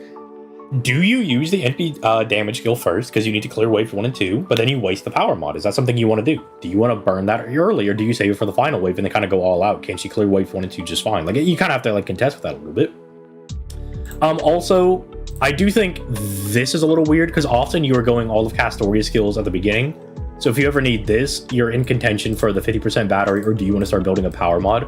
That is more of like a boss fight thing, and I guess you could always lead this and not use all of Castoria skills, but you do want Castoria skills to be up because they're bonkers. So I gotta just say, you know, I'm kind of talking myself into A tier maybe. I think this might be fine, actually. I think I've kind of talked myself into it. Talked a little bit into it. Pros and cons on the servant page. Let me see. Gamepress, can you save yourself? Actually, no, I do know they do the pros and cons because I've looked at the Arcanines ones. Unbalanced damage is... Yeah, okay, yeah. They got that. All right, Gamepress, you get a gold star from me. This, I think, is a fine thing to think. I don't know if this is really a weakness for Kama specifically, because you could say this about a lot of people. I mean, if there's just an abundance of very good arts AoE servants, I don't think this is necessarily an issue. I wouldn't give this a fault to her specifically, but this is definitely a fault. This is definitely an issue. It makes her a little awkward. Okay, that's fine. Yep. Yeah, I think thinking about it, I've talked myself into her being A tier as well. Santa Corna's fine. This guy, I don't think gets enough credit. You are definitely being carried by the fact that you're an NP5, because Hokusai's kit is not that crazy. Like, this really is not that nuts. Like, this is not that crazy. I understand I could build up 1,000,000% crit damage. I get it, but like, we're not really doing too much. She is an older character, so like, I can give her some faults, or I can give her a little bit of a pass. I like her more than I like Summer Jalter. I'll say that much at the very least. At least we're building up burn is not as good as building up crit damage. We'll say that at least. Koyan Dark. Okay, this is a servant. Even though I call her a freak and I say keep her away from me, this is a character that I think gets better the more limited your box is. I think. I like her a lot. This is an incredibly powerful skill. This is incredibly strong. This is really, really powerful. This skill is ridiculously strong. It is super, super good. This is fine. Like, the Pierce invincibility, the crit damage, like, that is nice. This can, like, kind of come up, maybe. Like, if you need to slap these on, you're running her with, like, New Dante's. Sorry, that was the first, like, guy that has... Or I guess Bisquion, right? I don't know why I just thought of two quick servants, but, like, people that benefit off of, like, Curse or Burn, right? Or no, Bisquion is poison. Like, this maybe can come up. Like, this is fine if you're focusing on her, but, like, these skills, these are nasty. These skills are very nasty. These are filthy. I know I've seen it because I swear, like, every other day I see Plushie being like, why is this a 7-turn buff? I understand, I get it. This is ridiculously strong. I think you could toss her a bone and maybe make that 6. I think that's fine. I think you could toss her a bone. Her NP is also fine. Like, Earth Power mod is good. Obviously, gets really cucked by Cuckoo coming out. But she works really well with Cuckoo. I've often used her in my JP comps where it is Ace, Cuckoo, and Koyan Dark as a 3-turning team. Because they can 3-turn, they just throw so much NP around that they can all just fire their NPs. You can fire multiple NPs with them as well. If you lead Koyan Dark, she makes Cuckoo stronger. She not only increases Cuckoo's own overcharge, but also gives her a buster down to go with. Very strong. Very strong. Like, I think this is a very strong servant. I would personally probably bump her up a tier, but that is because I think you can really drag a lot of value out of this servant. I think you can really get a lot out of Koyan Dark if you're willing to go for it. Not gonna lie, it's so weird to see so many characters people scream up and down being mid-tier. Yeah. Good night, chat. Thanks for again, Habibi. Yeah, I'll have the VOD will still be up. So if you're going night, if you're going nappy nap, you can definitely catch this later. It'll be up. The banners next year are gonna be nuts. She's a solid DPS, though her Thunder has been stolen by Cuckoo. I wonder if that is a reason. No defense. That's yeah, that's fine. Horse servant synergy. See, I'm saying you got to get more creative because I don't run her with any of these guys. I'm running her with Ace the Savior, and I'm running her with Kukulkan, Khan, her supposed biggest rival. We don't care about this. I mean, it's not. You should really view this as like something nice, right? Because realistically, it's like, oh, you could be getting an additional 30% attack and defense. You could get that, but if you're focusing on this, you're not focusing on like this or this and how like strong that is. These are very, very powerful effects for a servant to have. Very, very strong. I would personally probably bump her up a tier. I really enjoy using Koyan Dark. She makes teams feel very, very nice. I do like this. Crimhild is fine. I think we all acknowledge Crimhild is good. I think her being an A tier is a very nice spot for her to sit in. Like, I do prefer, like, the Dioscurry's probably as a single target damage dealer, but Crimhild is also very nice. She can definitely lay smackdown on people. Da Vinci Rider, I think is fine here. I might bump her a little bit, but I think A tier is fine. Mash is whatever. Melt pre-buff. I think Melt pre-buff can still hang out up here. I think she could still chill up here. I think she's still fine to go to A+. I think Melt is still very, very strong. You're lost. This is year 2 Itis. Look, I understand. You could do some fun things with her. It's like, dude, she could give you like a 40% buster buff and 20% attack. Crit stop rate. Oh my goodness. Oh my lord. But like, that's kind of it. This character's like they're not doing anything else. This character's they're not contending up here. Like, if you think Melt is A tier, then you gotta bump her down. You cannot have Raiko and Masashi in the same tier. They cannot coexist here together. This is just they cannot coexist here.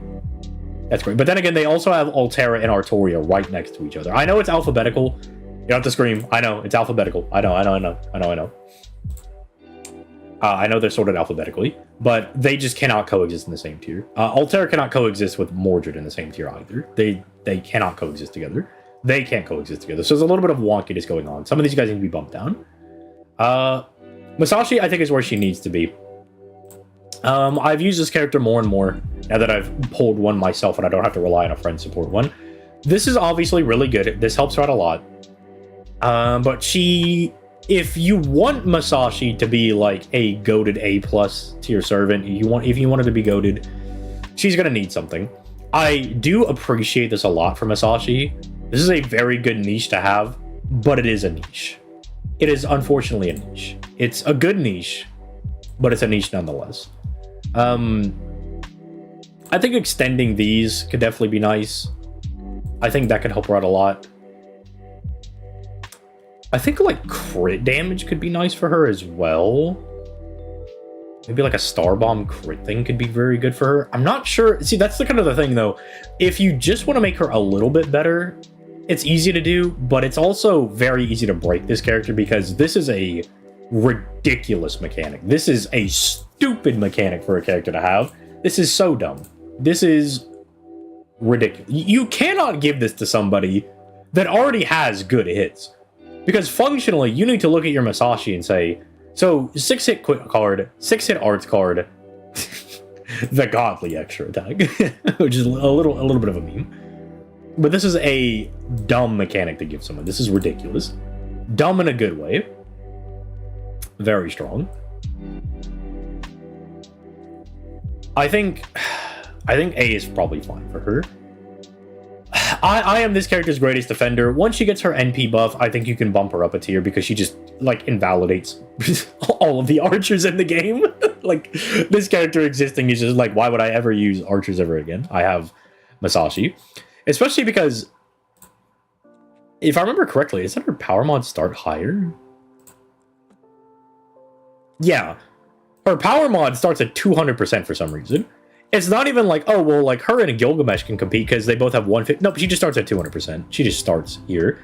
Remember that Proto Merlin is also an art support that can just, for free, tick this up for no reason as well. It's, like, super easy to bump this even higher and just make it to where, like, other archers just can't compete. And still loops like a god. Still loops like an absolute god. Not crazy, but, like, right here, this is fine. A is fine for her right now. But post-buff, bump that shit up. You need to go down.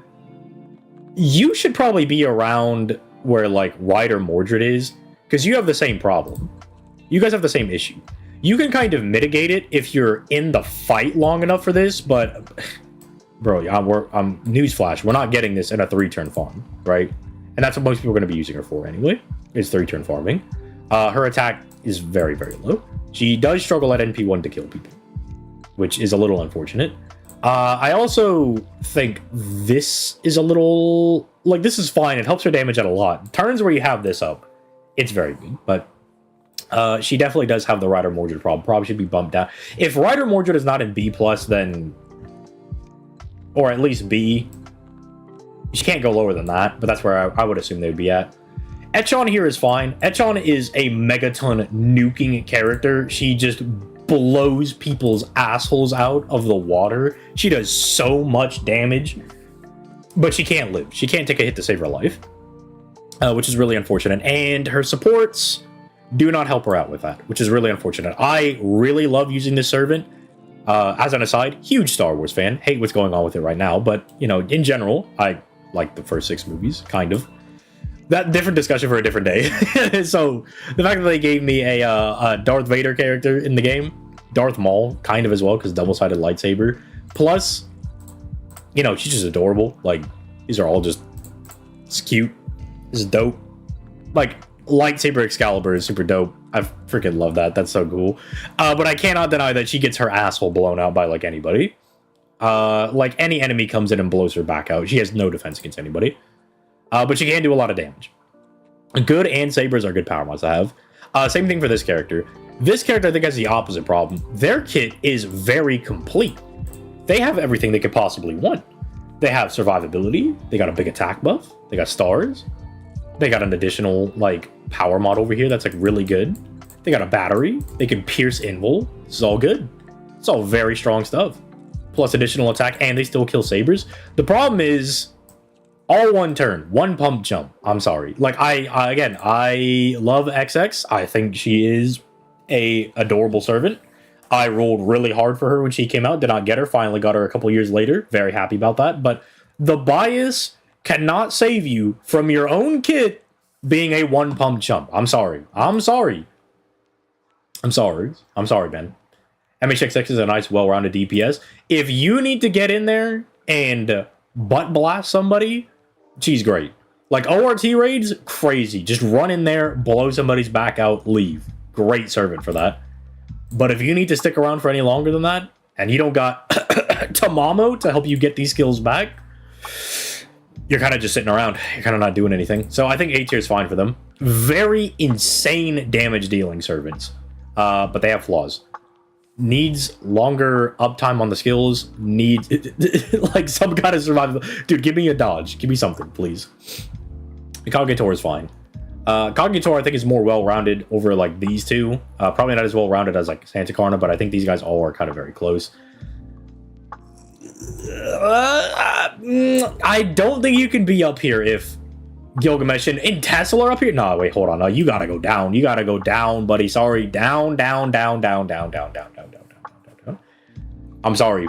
Ishtar, more like Pistar, and Napoleon, Nippy over here, they can't coexist here with Gilgamesh and Tesla.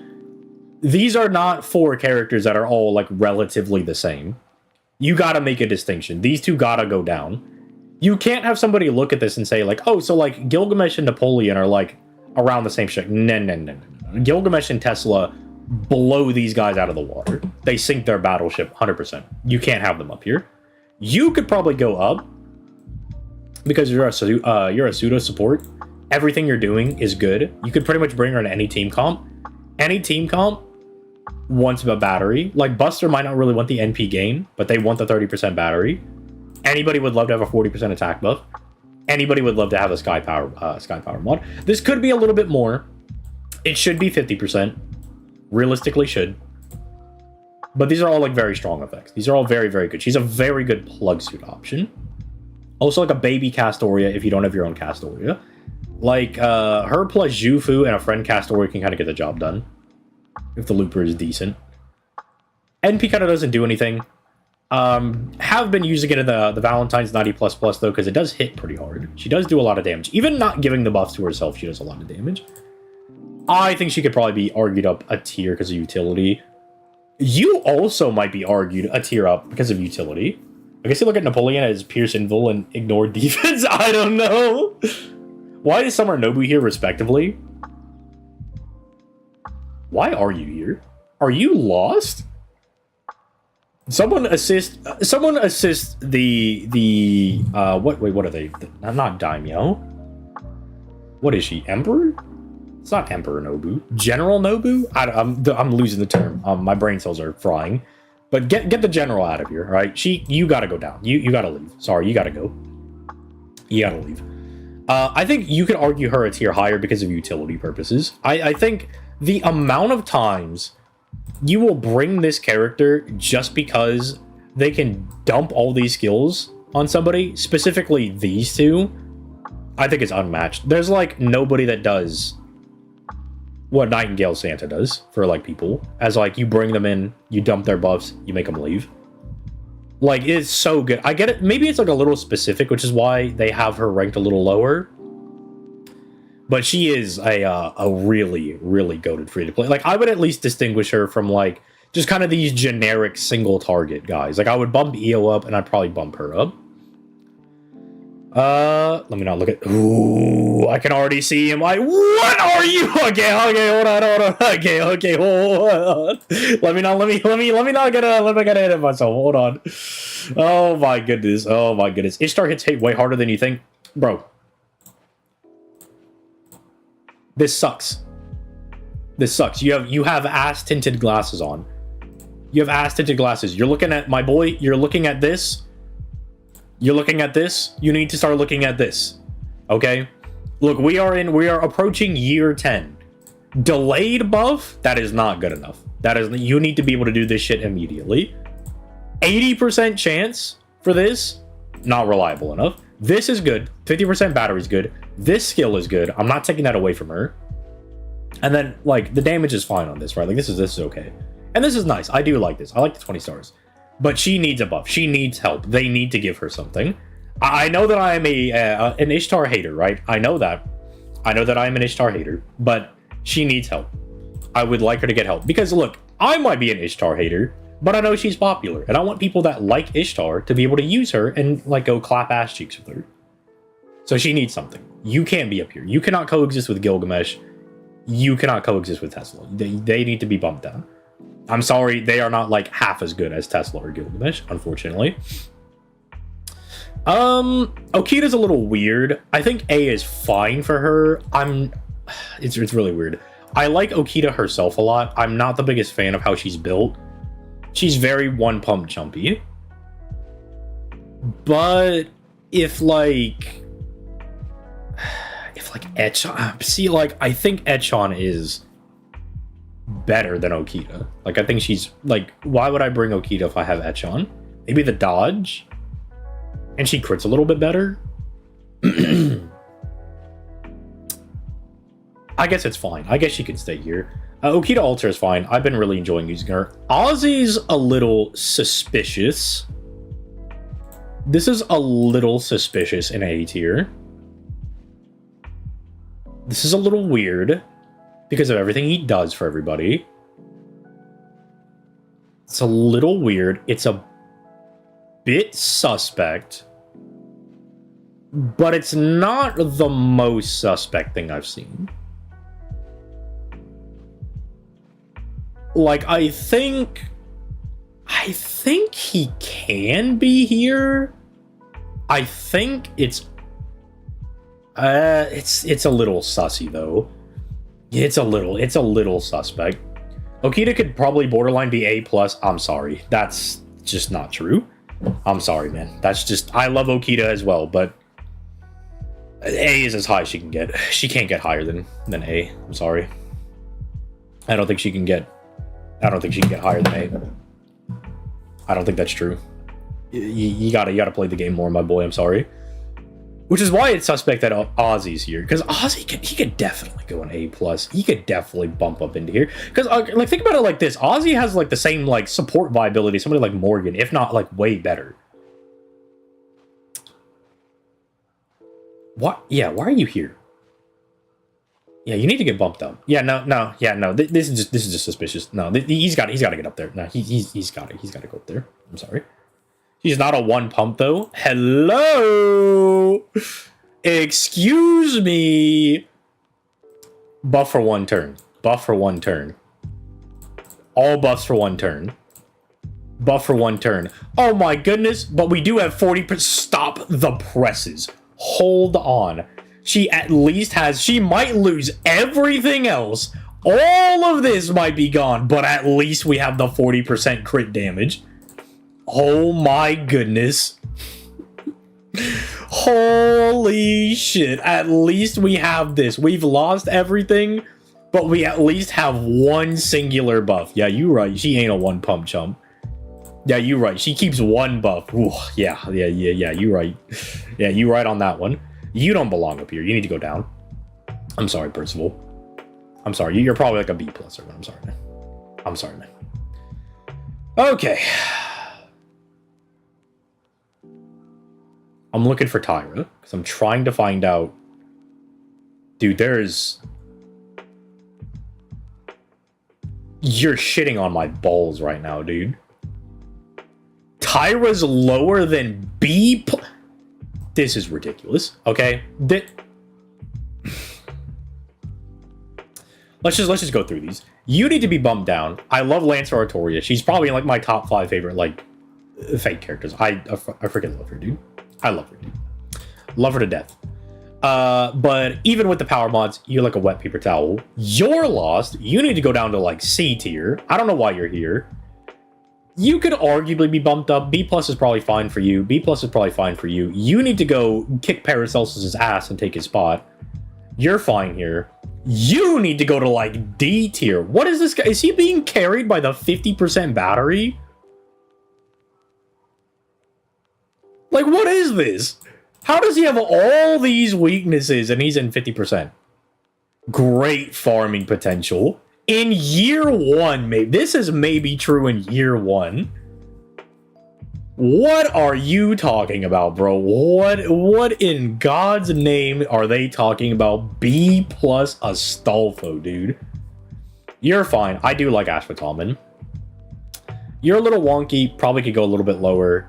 You might be arguably a little bit lower. You should be higher. BB is crazy good. You're... Wait a minute. If Brynhilder's here... Where... Skahag is also down. We're just missing her most recent buff, right? We have her skill 1 buff.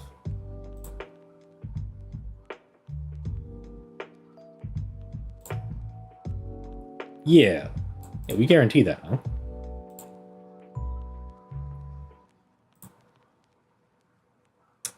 You could probably go up. Brynhilder, you're probably fine here. If Skahag goes up, you're probably fine. You're fine. You have a decent little niche. You're, as much as I'm not a big fan of Scheherazade for what she did in my year 3 summons, you're probably still fine. Quick is not really getting respect, are they? Like, Quick is really not getting any respect. Like, this is a solid Black Grail looper. This guy was Black Grail looping before Ruler Scotty came out. He's being Charlemagne, as much as I am not a big fan of Charlemagne, I think he's being disrespected. I'd throw Hot Wheels to A-. There is no A-, but if we did make an A- tier, like, I'd probably bump you up. I'd probably bump, like, you up there. You would probably just go to, like, A. You could maybe slot into A-. Skahawk would probably go to A-. I'd probably, like, word it like that. You could probably be, like, an A- character. You could probably be A-. You need to get bumped down, okay? You gotta go down, because... I'm telling you guys, this shit is a completely different servant. There are 2 different Cleopatras. There is Imperial Privilege Cleopatra, and then there is D-tier Dookie Dogwater Cleopatra. I don't know what to tell you, bro. At least they gave her this, but they're not ranking her with this. She doesn't have this right now. This ain't on. This is in 2026, brother. So I'm sorry, you gotta go chill in, like, C-tier or something. Get out of here. Ku is a little low. Ku might be like okay, hot take, I like Ku more than I like Hercules as a survivability servant, so, like, you can at least bump him up. Emiya could probably go to A-. I think Emiya gets a lot of hate, because, like, this doesn't work how you would want it to be. He can't, like, do 2 turns of arts looping and then pivot to buster looping and do the last one, but he can still check 2 waves for you. His damage is fine. This is a really ridiculous skill. 100% grid damage is nuts. This is a buff he'll get in the future, so he just does more damage. Like, he just makes him a solid servant. He's, like, a very good all-rounder, I think.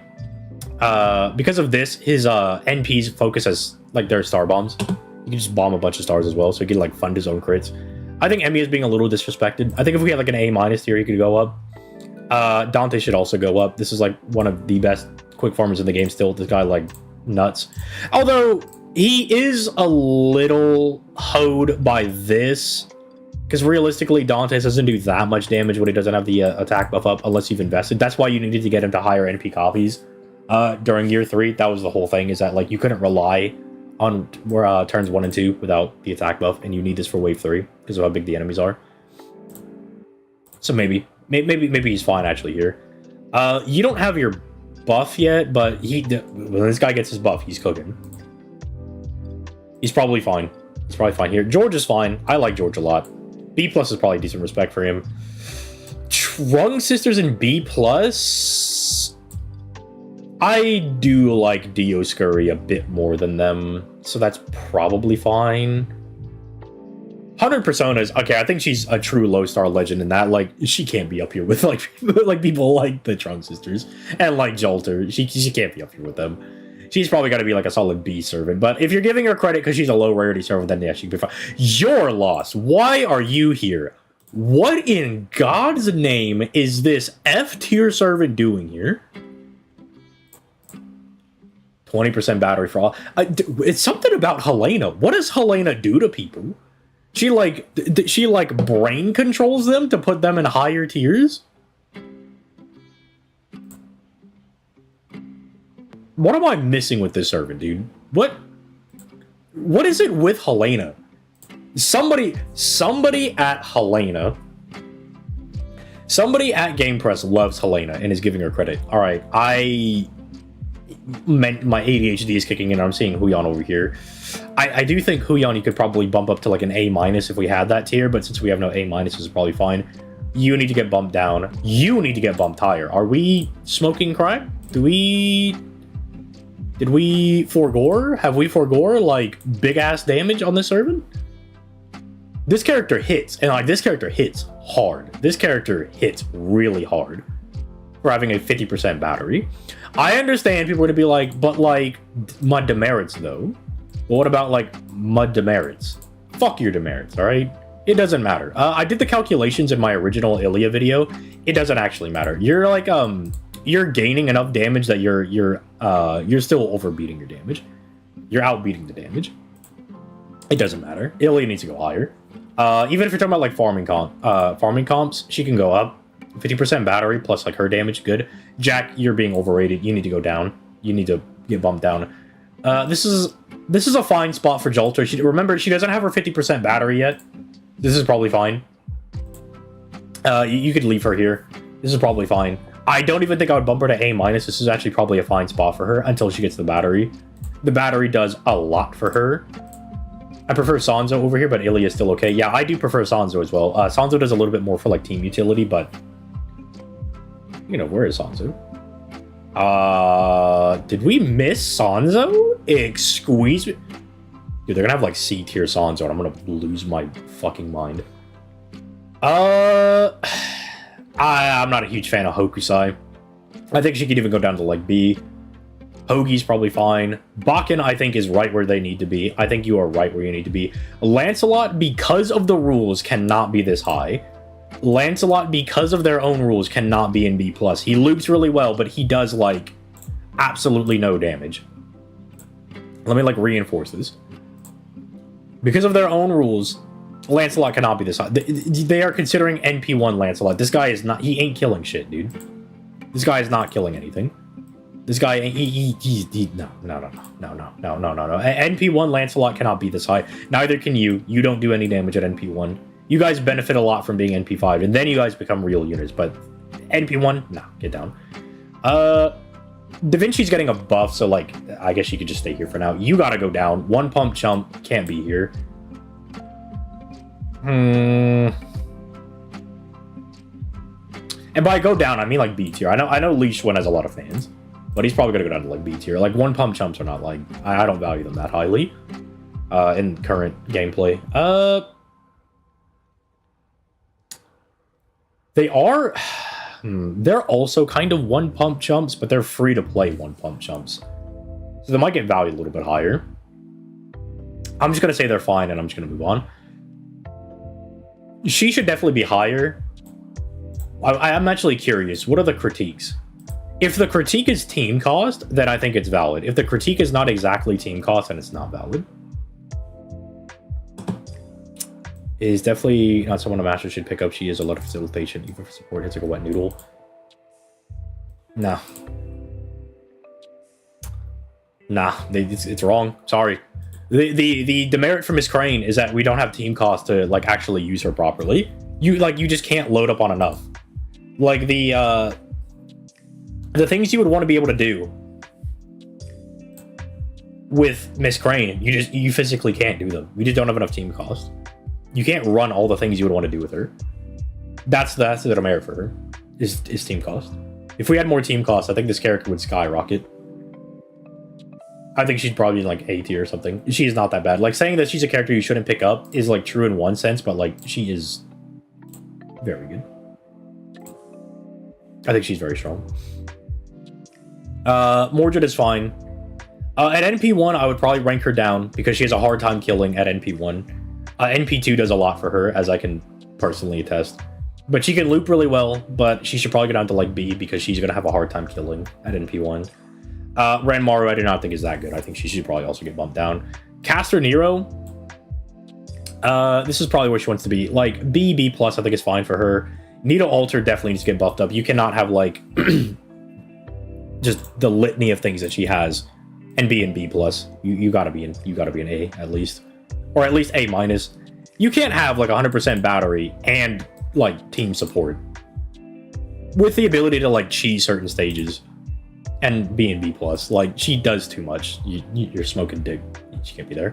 Nobukatsu probably needs to be down, because, like, Nobukatsu is, like, completely contingent on whether or not you have Nobunagas on your account. He did get his buff. No, we got his buff during the Doggo event. He's probably fine. They're fine. They're lacking, like, a power mod or anything. This is just, like, a really good quick looper. If anything, they could be, like, the B plus baseline for what, like, a quick looper should look like. Because they have a quick buff, they have NP gain, they have a solid battery, they just have no power mod or anything. Parvati needs to go down at NP1. She's not that good at NP1. Like, B, like, I mean, like, go to B. B plus is a little high, but NP1 hurts her a bit.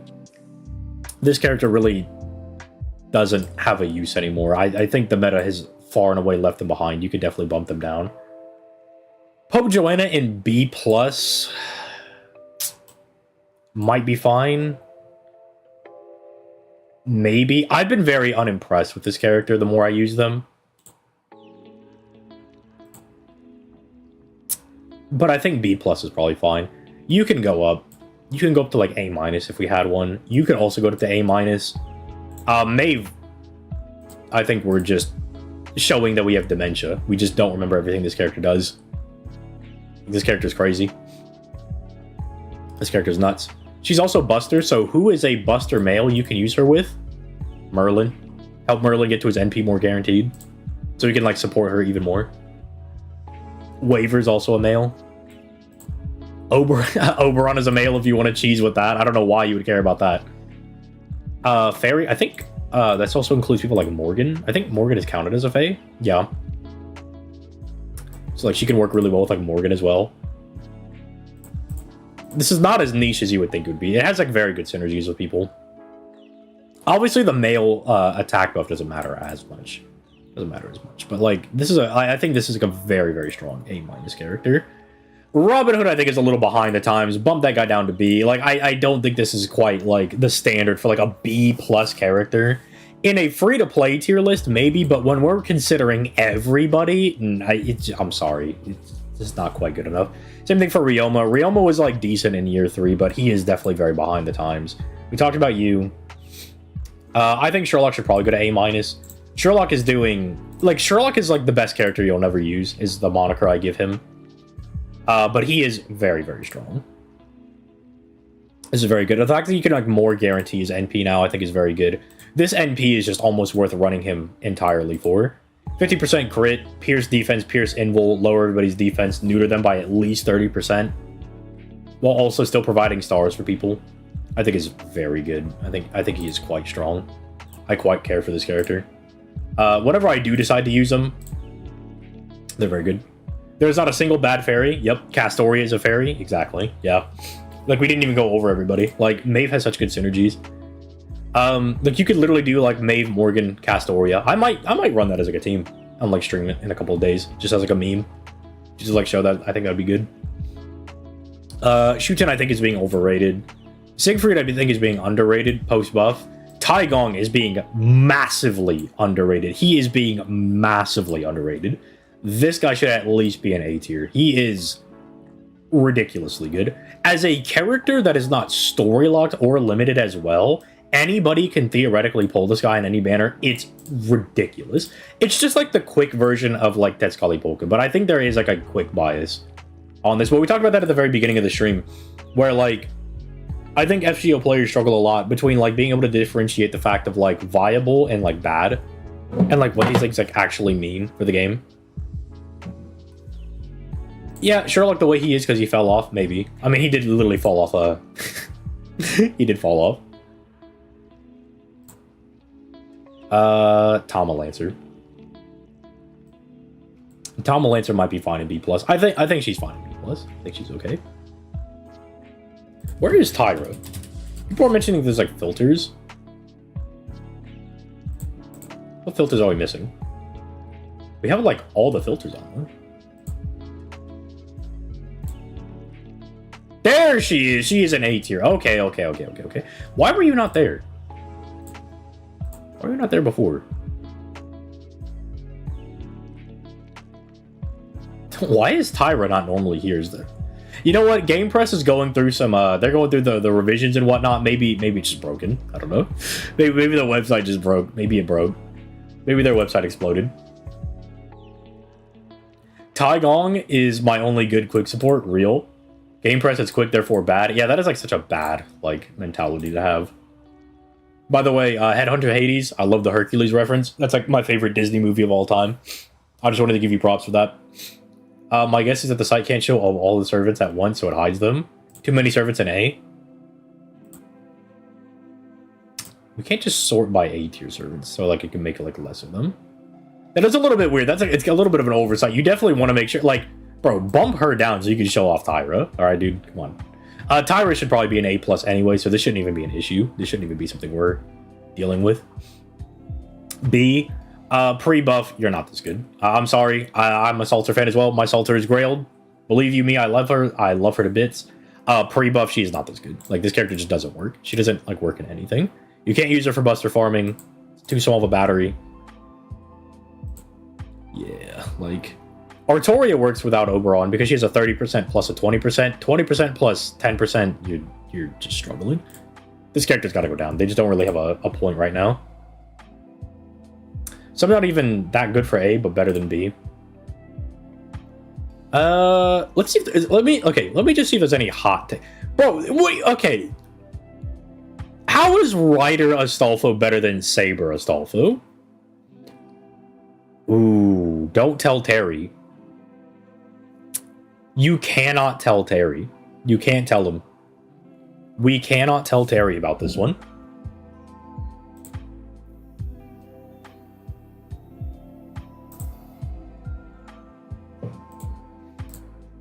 Filter by 5 stars? We can do that. We can do that. Okay, who did we miss out on? Oh, I didn't want to do that. I didn't want to see all this.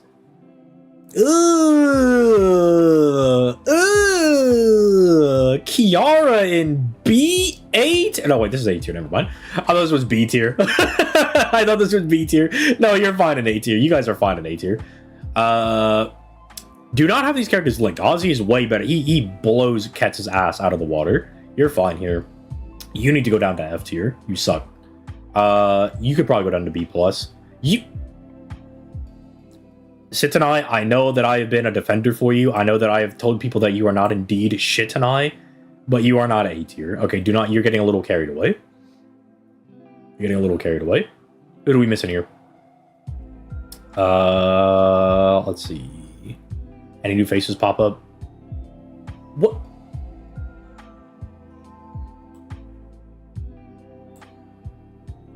Voyager and Yang in B+? So now we have the evidence. We have the evidence that someone at Gamepress owns a crack pipe. We know somebody there is on crack actively as we speak. We actually have the evidence. We can actually see it firsthand. We have firsthand evidence that somebody is smoking crack. Wait. Copium Voyager is missing a buff, maybe? Yeah. Wait. ETA 2024. It's 2025, dude. Okay, he's missing his NP upgrade. Not available. It's gonna be available in the past. Yeah, we really gotta update these guys whenever they get their things, dude.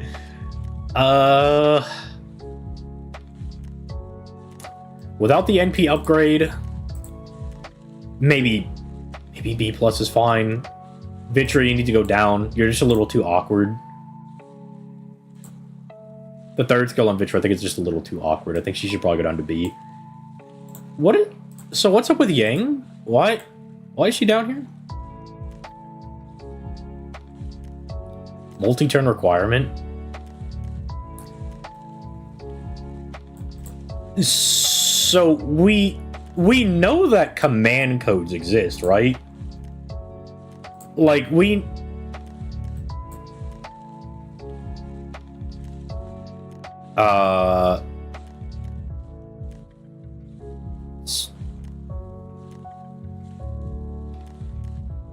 so we know that we can we could build 3 of these up guaranteed because the enemy attacks at least 3 times a turn.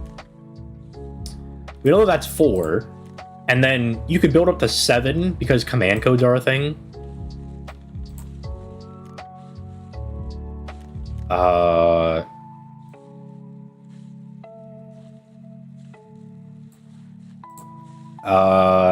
Well, as a foreigner, counterpoint, you could use her against anybody. A counterpoint, as a foreigner, Yang's primary advantage comes against berserkers, but she can also just hit anybody for type neutral damage.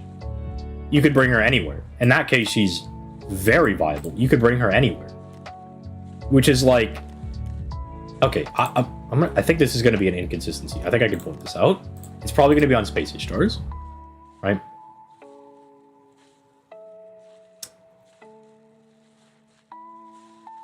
Okay, no. Okay, no. Okay, they call all the extra classes limited utility. I don't agree with that. I think extra classes, like Foreigners and Avengers, have the utility of being able to be pretty much... means you can bring her anywhere. Her plus Honey Lake is so disgusting. But Honey Lake, I think you have to summon... what?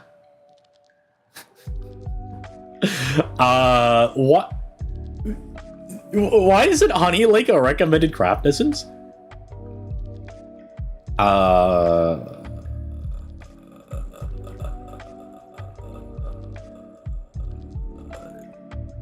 So we fit on Dragon's Meridian, but not Honey Lake.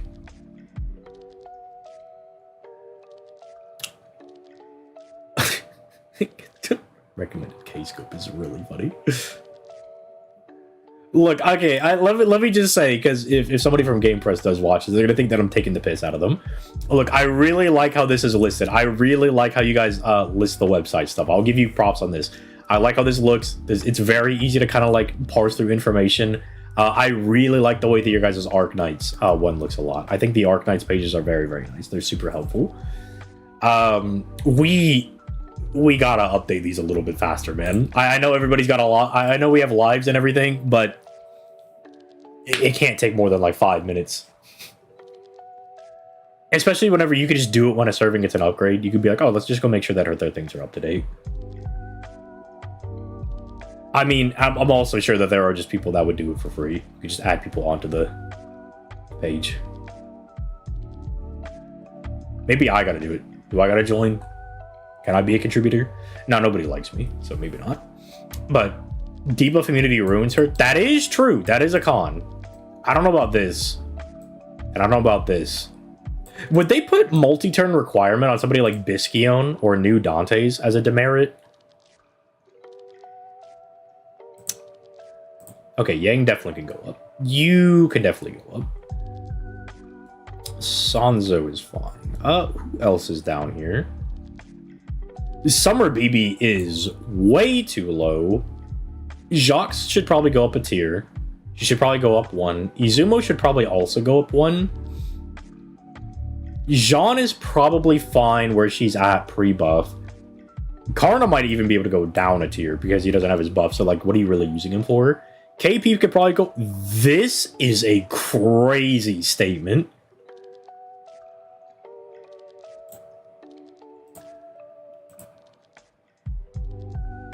I gotta see this one. NP requires taking hits to deal damage. Apply evade to oneself. So what's the problem? So what's the issue? Like, you could just pair it with volume in right here. And then you could just have guaranteed 3 hits, plus the next turn you'll have the evade. You'll have that up as well, so you have like 2 free turns. fail to see the issue. NP cannot break bars. That is annoying. That is really annoying for her. I think that's really annoying. This I don't think is that big of a problem. I like... Is this enough to keep her in B tier? I don't think this is enough to hold her back.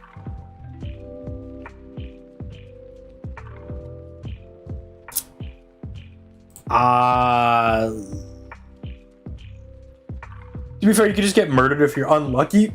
I would say if you play bad, you can get murdered, yeah?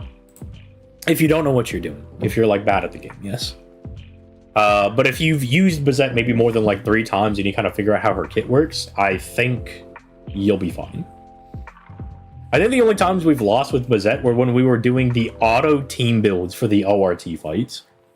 Any other time I've used Bazette, I've been perfectly fine. So... am I like a god at the game? I don't think so. I don't think I'm like the best FGO player of all time. This is definitely a mistake. This is like... I think you're too low if Ryder itself was higher. You're too low. You need to get bumped up. You need to get bumped up. You could probably get bumped down until you get your buff. You can definitely get bumped down. Like C+ is probably like Hijikata. You can get bumped up. You can get bumped up. No buff, so you're garbage. You actually need to go down. I'm sorry. Once you get the buff, you're really strong. But until you get your buff, you're not very good. Tamatomo, as much as I love him, might be like a C+. He might be able to get bumped down. It's fine. Yeah, dude. Yeah, I don't know about that one. Yeah, and then like these are like whatever. Right, they can go up. They can stay here, be bumped down. I think it's fine. Iskandar definitely needs to go down. Pre-buff Iskandar might be like... he actually might be in contention for the worst 5-star character in the game. Britomart in C+. Nemo in C+ is also wild. Osaka Behime in C+. Like, some of these other like... because we're considering everything, I think that, like... Ryder Alter could probably go up, considering that we're also... this tier list would also, you know, because we have the filter on, but it also considers the SR and 3-star characters, right? The rare characters. She's a lot better than a lot of them at, like, outputting damage. Like, you can't have her in C+, and have Julius Caesar in, like, A tier. Because they're both just big damage Andes, and she does way more damage than Caesar does, when you're taking all the units in the game into account. Bradamante doesn't have her buff, so I can understand why she's lower, but she'll go up around Anniversary when she gets her buff. So it's fine, just, you know, just wait a couple months and she'll go up. This is crazy. You need to go higher. You need to get bumped up. Bradamante is actually, she's very solid. I think she's like the definition of like a B tier servant. Maybe like a B+ servant. Like, she is very, very solid, but again, quick so bad, I guess. Nemo can do like really good damage outside of his power mods, which is something I think people kind of fail to get, but like, then you get his power mods and he's like nuts. He's like insane. Osaka Behime is like not that bad. Like, you could definitely bump her up. She's not that bad. Sigurd's probably fine in C+. Very C+ feely type character. These two cannot be in the same tier as Constantine. Constantine actually has uses. You can use Constantine pre-buff. He needs to go up to like probably B. Constantine is like very solid. Nightingale's probably fine here just because of her wonky kit. This is disrespectful. Like, she is not the worst 5-star character in the game. This is just disrespectful. Same thing for Summer Abbey. She's not the worst 5-star in the game. They're better than Arjuna. They're better than Arthur. They're better than Nightingale. They're better than Super Bunyan, probably. Better than Sigurd, probably. Definitely better than Iskandar. And then maybe competitive with somebody like Amakusa, because Amakusa also doesn't do a whole lot of damage. Then it kind of just gets into like evaluating kits. Shuffling your cards is very useful. Removing all enemy debuffs and like jetting stars and NP every turn is like very useful as well. That's a little crazy. The 5-stars are smoking a little bit of dick. Let's see here. We were at B. Did we miss anybody in here? No, just Munenori. Talalok is probably a little overrated. She could probably go down to like B. I think she's a little overrated on that one. These two in B, I think, is a little nutty. They're both a little bit better, but it's like they might move up to like B plus. I think it's like a slight upgrade, but I think yeah they deserve that. I mean, this is really just like the middling tier of people, but like Nero and like Lip don't like do anything. Caskill and like even like Edison have like a use case, you know, like this is ridiculous. Eris is to B.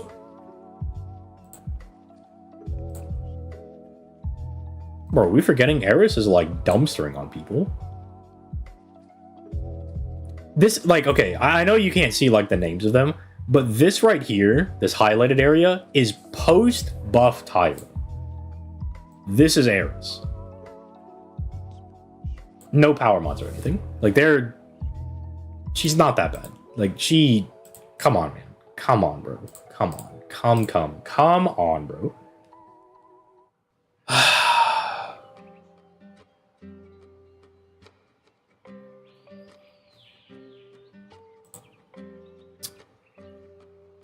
Oh! Yeah, somebody just pointed out Santa Martha. Why are you this high? Because there's a certain point where, like, yeah, you're a free NP5, but, like, what do? You don't, like, I'm sorry, you don't really do anything. You gotta go down. You just don't do anything. Who are you helping out? Like, 20% battery, like, fantastic. Like, year 1, this would be, like, crazy, but, like, I'm sorry, we're approaching year 8 on NA, and we're approaching year 10 in JP. This is not good enough. Some of these other guys are, like, more ineffective. Like, you know, Tristan, whatever. Like, Vlad Extra is fine. Valkyrie's, like, fine.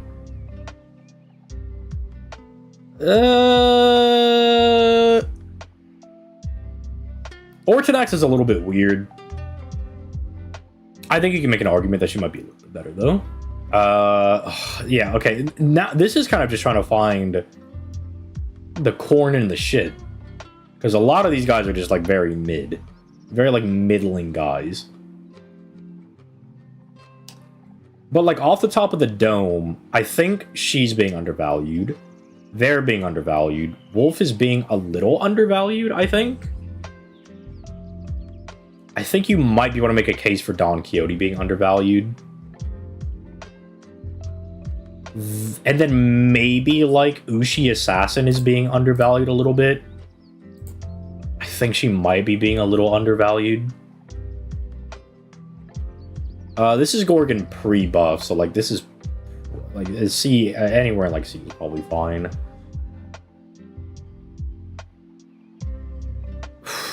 Oh, my, look what they did to my girl, dude. Look how they massacred my girl. What have they done to you in C tier? I know this is pre-buff, but she's not that bad pre-buff. I also think Assassin of Shinjuku, Mr. Fister, is also being a little undervalued as well. Watanabe might... Like, okay, Watanabe is, like, light years better than Rama, dude. Rama is... Rama fucking sucks, dude. No, come on, bro. Worst 4-star in the game? Hold on, wait a minute. Why is Miyu so low? Why is Miyu down here?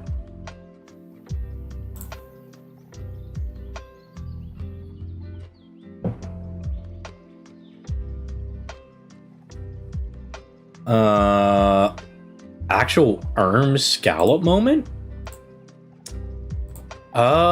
Is Miyu missing something integral right now?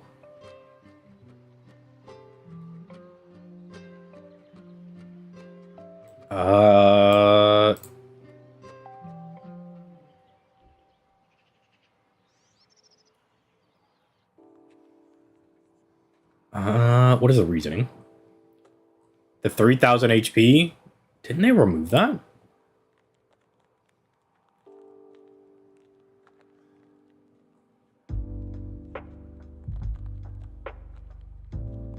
Yeah, like this isn't a thing anymore.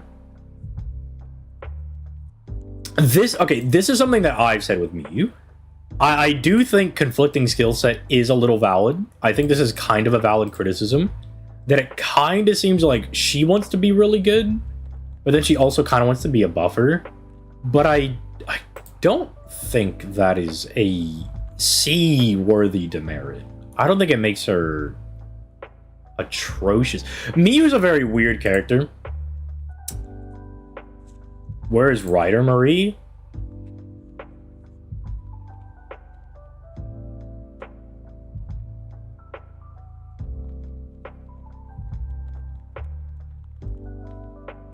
C+?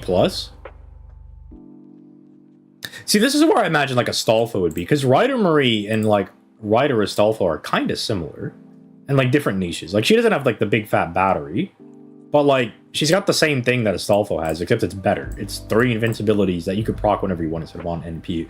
And I know you could say, well, technically you could fire the NP like 50 billion times, but Astolfo's NP refund is atrociously bad. Yeah, how much are you healing for? It's not a very big heal. The debuff is really nice. The crit damage for all allies is also nice. But I don't think it knocks her out of C+. I think this is like, you move Ryder Astolfo down here. I don't think she really bumps up very much. Her damage, or like her damage at NP1 is atrociously bad though. Her damage is like really, really bad. Yeah, I think, unfortunately, whoever made the tier list has not really used Miyu very much. Because Miyu is one of those servants that, like, if you start to use them, you actually get how good this servant is. Now, not that she's, like, a hidden S tier or anything. Don't misunderstand. I think they're just, like, not being properly ranked. You know? You could maybe say a demerit is that she's, like, rare. She's hard to get. She doesn't come around very often. Ryder Astolfo is bad in a lot of ways. I think it's to make up for his NP having a protection from arrows effect. Maybe. But he's definitely not... like... Dude. No. No. No, no, sir. No, sir. No, sir. Ryder Astolfo over Bargist, Sith, Atalanta, Saber Tomoe, Penth, Frank, Detroit Emiya, Diermund, Jane, Frank Saber, Casgill, even Prebuff, Archer Ilya, free-to-play better version of himself, Ruler Da Vinci, Ortonix Mash, Jet Soji, Ketz, Martha, Say Zerg, Edison, Avenger Eris, Vlad Valk Zenobia. Like, this gets ridiculous. The more, like, I mean, like, we can keep going on. Wu, Lobo, Beowulf, Don Quixote, Gawain even, Gorgon even. Come on, bro. Like, Ryder Astolfo over Donzo? There's just no way. Nah. No. No,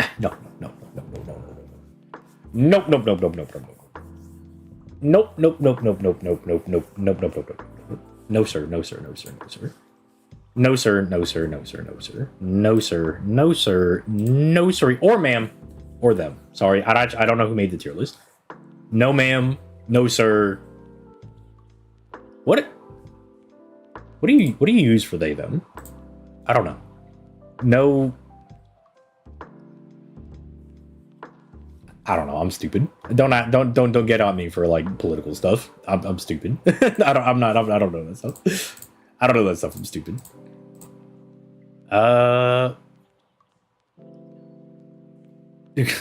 Come on, bro. Look, I love Spartacus as much as the next guy, but come on, bro. Come on, bro. We're trolling. This guy at NP5 does not do that much damage. He's barely clearing waves. Come on, bro. 21. That's our threshold for A. Like, dude, okay, the only reason that is wonky is that, like, if this was just a free-to-play tier list, it'd be fine, but, like...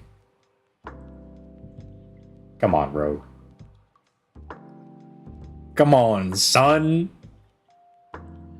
Come on, son. Same tier as Sieg, Percival, Nightingale, Santa. Come on, bro. Belt. Got him above the God Rider Astolfo.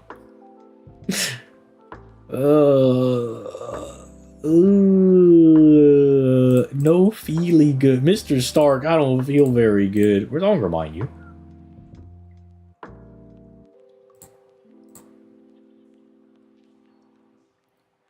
Dude, what is up with the Jekyll and Hyde hate, by the way? What is up? What is up with the Jekyll and Hyde hate, dude? I'm convinced nobody's used this character. Now, I'm not gonna tell you that he's like, yeah, this is like an A tier, sir. And I'm not saying that. But E tier is a little ridiculous. This guy is like not that bad, dude. He is not this terrible. Like, you think he's worse than Mephistopheles? This guy, okay, we did a tower event run. This guy could not kill an enemy with 10k HP. Jekyll and Hyde can do that. He can punch them. He can do that, come on. Saber Lily in B+ is also ridiculous, but I did say she has to get bumped down. Corday in D+. She's with Salome. She's with Mata Hari. She's with Sanson. Look at these C tiers. Why is Billy so low? Why is Babbage so low? Babbage is not that bad as a free-to-play guy. And the wider scope of the game, with all the 4s and 5 stars, yeah, maybe. But if you're just looking... If you were doing this, if this is how it's intended to be, like, you just rank them by their associated rarity, then yeah, like, he's too low. But, like, see, okay, here's the problem. I think this looks more reasonable. Like, follow me on this. Things are a little bit more reasonable when you just have them by their associated star line, right? Things look a little bit more reasonable. But then it gets, like, a little ridiculous when you just throw everybody in there. Because when you throw everybody in there, you get shit like Caesar in A tier. Like, Caesar above Moriarty is ridiculous. Which is why, like, I understand doing it like this. This actually doesn't look the worst. This isn't like the worst list I've ever seen. Like, this is a bit more reasonable. I mean, this is still... This is a little questionable. This is a little suspect. But, like, it's more reasonable. More reasonable. But then it's just like, no, actually, you could just look at everybody together. And it's like, okay, this is... Come on, bro. Come on. We can't be doing this, bro. Come on. Now, look, what you could do is you could go over to your boy ZTL. You shoot him an email. You give me like a $10 Taco Bell gift card. I'll make the tier list. Don't worry, dude. You give me a Papa John's gift card. I'll do the tier list, dude. People where the ones who cry a lot on a girlfriend come in and they didn't have a boss killer or a solo servant. Yeah, okay, so I am always one that likes to push the agenda of farming, because farming is like 95% of the game. Obviously, you need to be able to do farming. Best of the best, so friend who put on every team best report. What is the A tier one? Powerful servants that are among the top performing in their role in the current state of the game.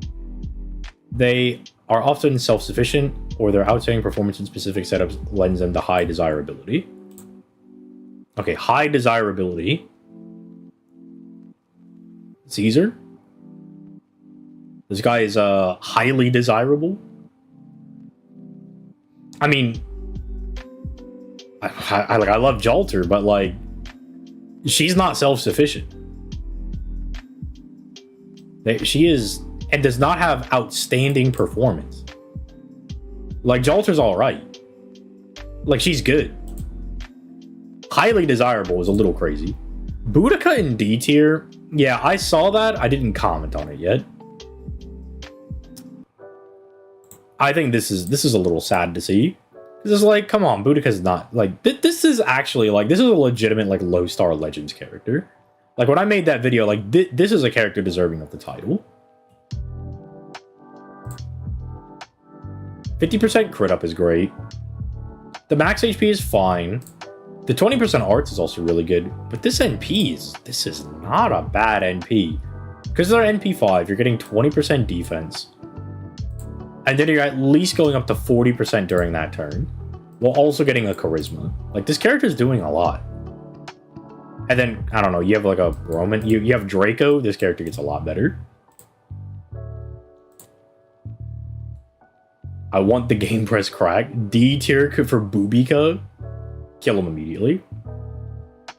I'll get the Papa John's gift card and use it instead. Kill this person. Kill this guy. Yeah, like, I question the game time put into the person making this list. This is really hard to mess up. Look, this is like, people are like, who's your favorite president? You're like, ah, yeah, like George Washington, Abe Lincoln. Hard to mess up on that one. You know, hard to mess up on that one. This is a softball. This is also fairly softball. We talked a little bit that I think there are some little contentious things you could have. But then we're already getting issues in here. Like, no. Like, bump her up. Bump her up. Morgan can go. She can get bumped up. Tats can get bumped up. Van Gogh could probably also get bumped up. I don't know if you should be here. You're lost, bro. Like, the dude. I have to see the Asclepius reasoning. I have to see this.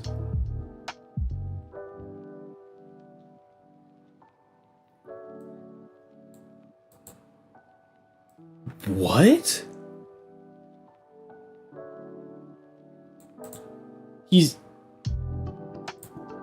Does Merlin have that? Why do we care how much damage?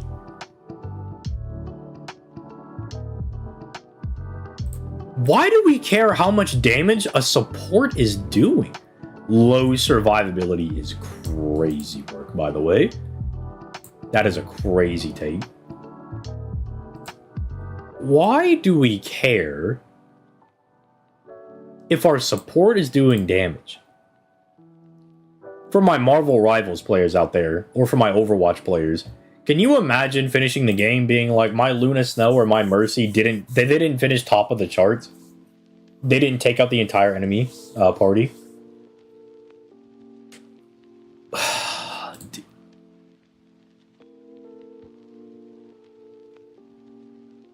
I mean, this is still good now. I mean, I've used this in, like, recent boss fights. And then the buffed version is even better. It's so nice.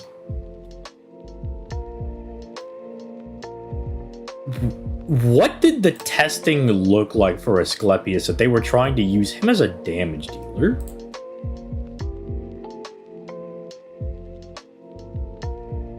Is low damage being used as a weakness? No, you're not That's what we're on right now.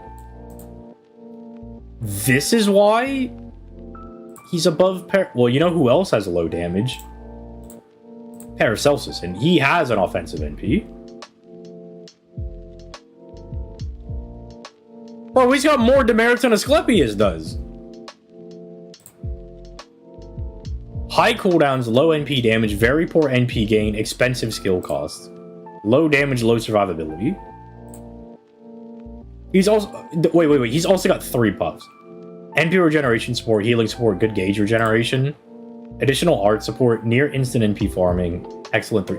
Okay, but, like, this doesn't matter when you have this. Like, I don't care if you can get your NP immediately when your numbers are 12,000.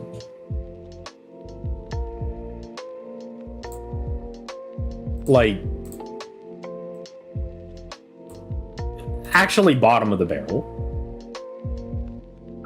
Like, lowest NP damage in the game. Like, I don't, especially, dude, like, this is crazy. Like, who cares if you can't kill the enemy? Castoria does low card damage, which is why she should be E tier, actually. Do they, let me, okay, this actually has me curious.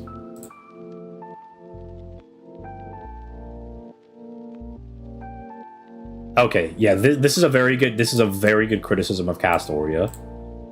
This is also a decent criticism of Castoria, right? Like, this is also fine. These are decent criticisms. Is Oberon's gonna be the fact that he, like, steals your NP? Unsuited for lengthy battles. Yep. Yeah. That is a good one. Ooh. Predictions. Will they say the Buster crit is a bad thing?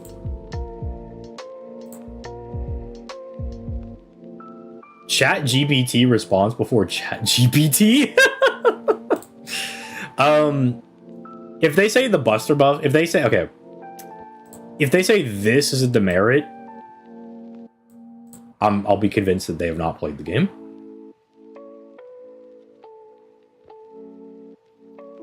Okay. If looking to attack with Buster Press as a strategy, they could result in several crit misses. I said I have a team with many of the top supports as ruler. Scotty's only slightly better than. Oh, whoa, whoa, whoa, whoa, whoa, whoa, whoa, whoa! Hey, up.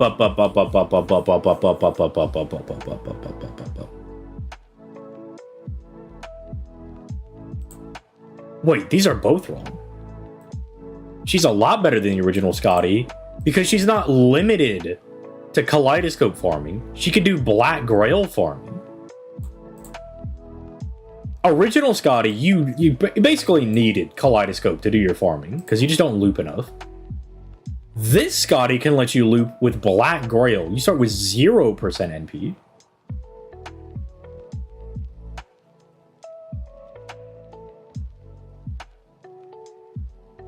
I mean, this is just true of like every team setup. Oberon to unlock higher potentials.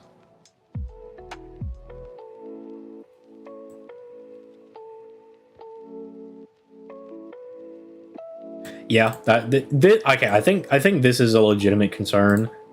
This is gobbledygook. This is literally, we're just yapping. This is gobbledygook. This is gobbledygook. Doesn't mean anything. It's chutzpah.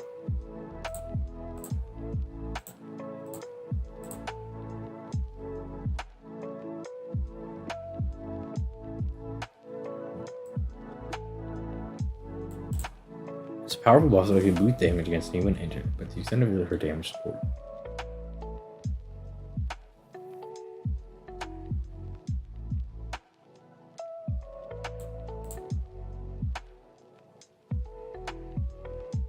How can a niche character be number 2 in the game? Like, is nobody else seeing that paradox? That you can be a niche character, yet somehow you're number 2? Is nobody else seeing that? Is it just me?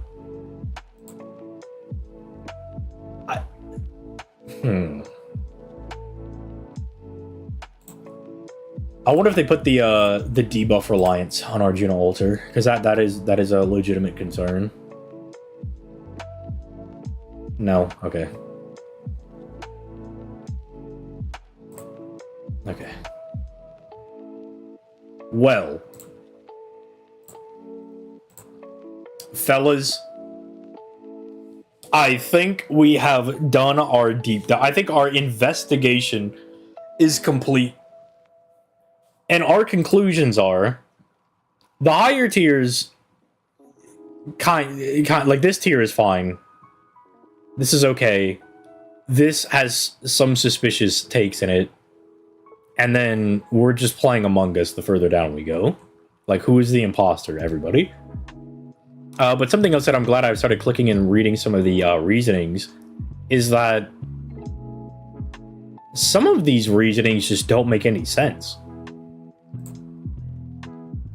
Some of these reasonings are like, did you play in like year 1 and then just never touch the game for like 7 years? In which case, you gotta do your best to update that, because people are gonna come read this and then they're gonna think that's true. Like, a new player is gonna come along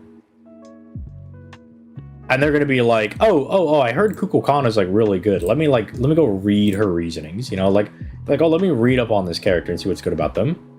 Oh, okay, so like she can be good, but she needs stars, and you're like, oh, I guess that's just something I can't do. Okay, maybe the servant's not right for me, and then they skip out on them. Or you're like, oh, I'm gonna summon for the hottest character in the game. I'm gonna, oh, she has poor synergy. That's unfortunate. It's like, oh, I didn't know that her synergy is bad, when actually, like, her cards are fine. Like, that's just incorrect. This is wrong. The tiers where it's particularly hard to screw them up, they didn't screw up. Exactly. Yeah, Gamepress has a good...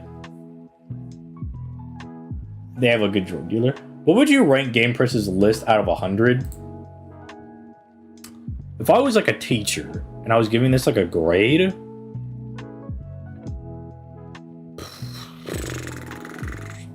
Be like a 50 of 100? If we include the reasonings, it might be like a 30 or a 40. But if you ignore the reasonings, it might help them out a little bit, because some of it looks better without knowing what the reasonings are. When you know the reasonings, I think it just feels worse.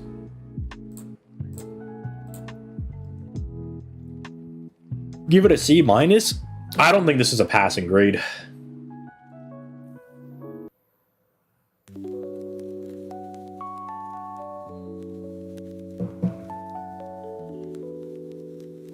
Until a few months ago, I used the Gamepress guide as my only reference to know which characters to upgrade to shoot, not so much. It's more because I like the character. Yeah, I do. Okay, so part of the sentiment up here when we first started, I kind of like the sentiment here. I don't agree with the wording of it, but I do agree that FGO is a game that if you wanted to use... theoretically, like, what they would have is like some of the worst characters in the game. I do think you can get them to work, right? I do think it's a game that if you really like Mephistopheles, you can like force this character to work. There are a lot of tools in place and a lot of very good supports, very good CEs that you can try and force them to work, right? I never said it was passing, but they don't seem to know what grades mean. C- you pass, actually leave a 50. Every quick servant feels like they are dropped a rank or two because bad. Yeah, like... wouldn't this also be confusing to look at? Because you would see... one of the best characters in the game is a quick support, and another one of the best characters in the game is a quick support. But, like, all of the quick units are just, like, bad?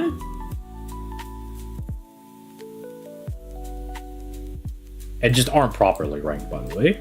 Someone's gonna use an NP1 Berserker Lancelot and be like, this guy sucks pee pee poo poo bum bum. He sucks like booty cheeks. As quick as a main is like my main core, I still hate that idea. Yeah. Again, it's why like you'll always see me push back whenever we get a quick servant. I'll be like, dog, because they're quick does not mean they're bad. Some of those bonkers characters that we have in the game are quick characters. Like, get this out of here.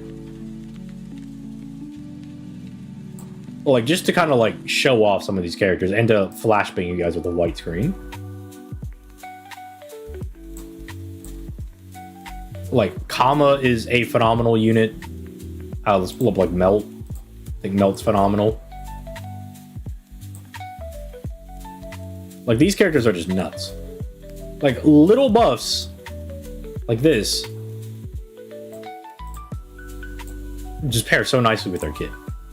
Like, Kama, crazy offensively good servant. Like, I think she's so good it's offensive. And then we keep getting like new really good releases. I blame myself on this one a little bit. I think I was a little too harsh on... No, she's a Lancer. I think I was a little too harsh on Bisquion, right? I think I was a little too harsh on this character. Because I've used her a bit more, and like, it's ridiculous. She is bonkers. She is so, so good. She is so, so good. Someone trying to look up info on Boudica, and all they get out of it is that she's worse than Mash. Yeah, like, I don't think that is good to put on some of these characters. Especially because I have to deal with it. I get somebody commenting on a video being like, oh, what do you mean, like, you don't think, like, Masashi's that great? You know, she's like an A-tier servant. It's like, okay, but do you know what that means? Like, are you just reading off the Gamepress thing, or do you know what that means, right? I love Senoruki. Got her randomly when starting the game immediately. Had a switch over from Herc, who had carried for ages. I'll drink tea to that. Yeah, I think these are where it kind of gets, like, offensively bad. Because someone's going to pull Bargus and assume she's, like, really, really bad. But Bargus is not bad. Sith is not bad either. It's also very, like, farming-centric, right? Which is where I think someone like Summer BB is really low. Or someone... But see, then, like, why is Jacques so low? Because Jacques not bad for farming either.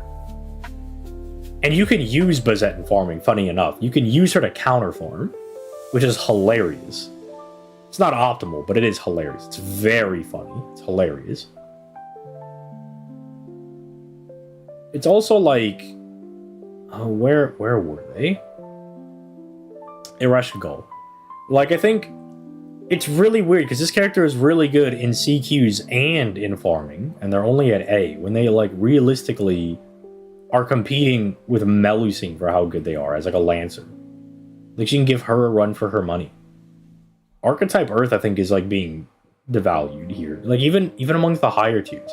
And then there are just characters that can't be in the same tier. Like, Artoria blows Altera's ass out the water. They can't be in the same tier. Gilgamesh can't be in the same tier as Arashku. She can't be... Or Ishtar. Ishtar can't be in the same tier as Tesla. Same thing for, like, Napoleon. These are characters in their exact same niche that are just de facto better than they are. It's very awkward. It definitely needs a bit of a rehaul, which is strange because they're adding new characters to it, right? We get new characters added. Like, Rasputin just came out recently. And Pope Joanna just came out. So they're, like, updating where they have them, but they're not updating the other characters. Which makes this very weird. Very wonky. But on that note, we have been going live for a solid 2 hours and 50 minutes. Honestly, I thought we were going to be going live for a little bit longer. I thought we were going to be here forever. But if there are any ideas in the future, if you guys like these, if you guys have any future ideas where you're like, oh, I would like to see you talk about this or that, feel free to either comment on maybe this video on, like, the VOD. You could drop it in the Discord. You can always link me stuff. There's also, you know, you could join the Patreon and get access to the super exclusive chat that we got over there. And I definitely love doing these. These are very, very fun. I love doing these. These are super fun.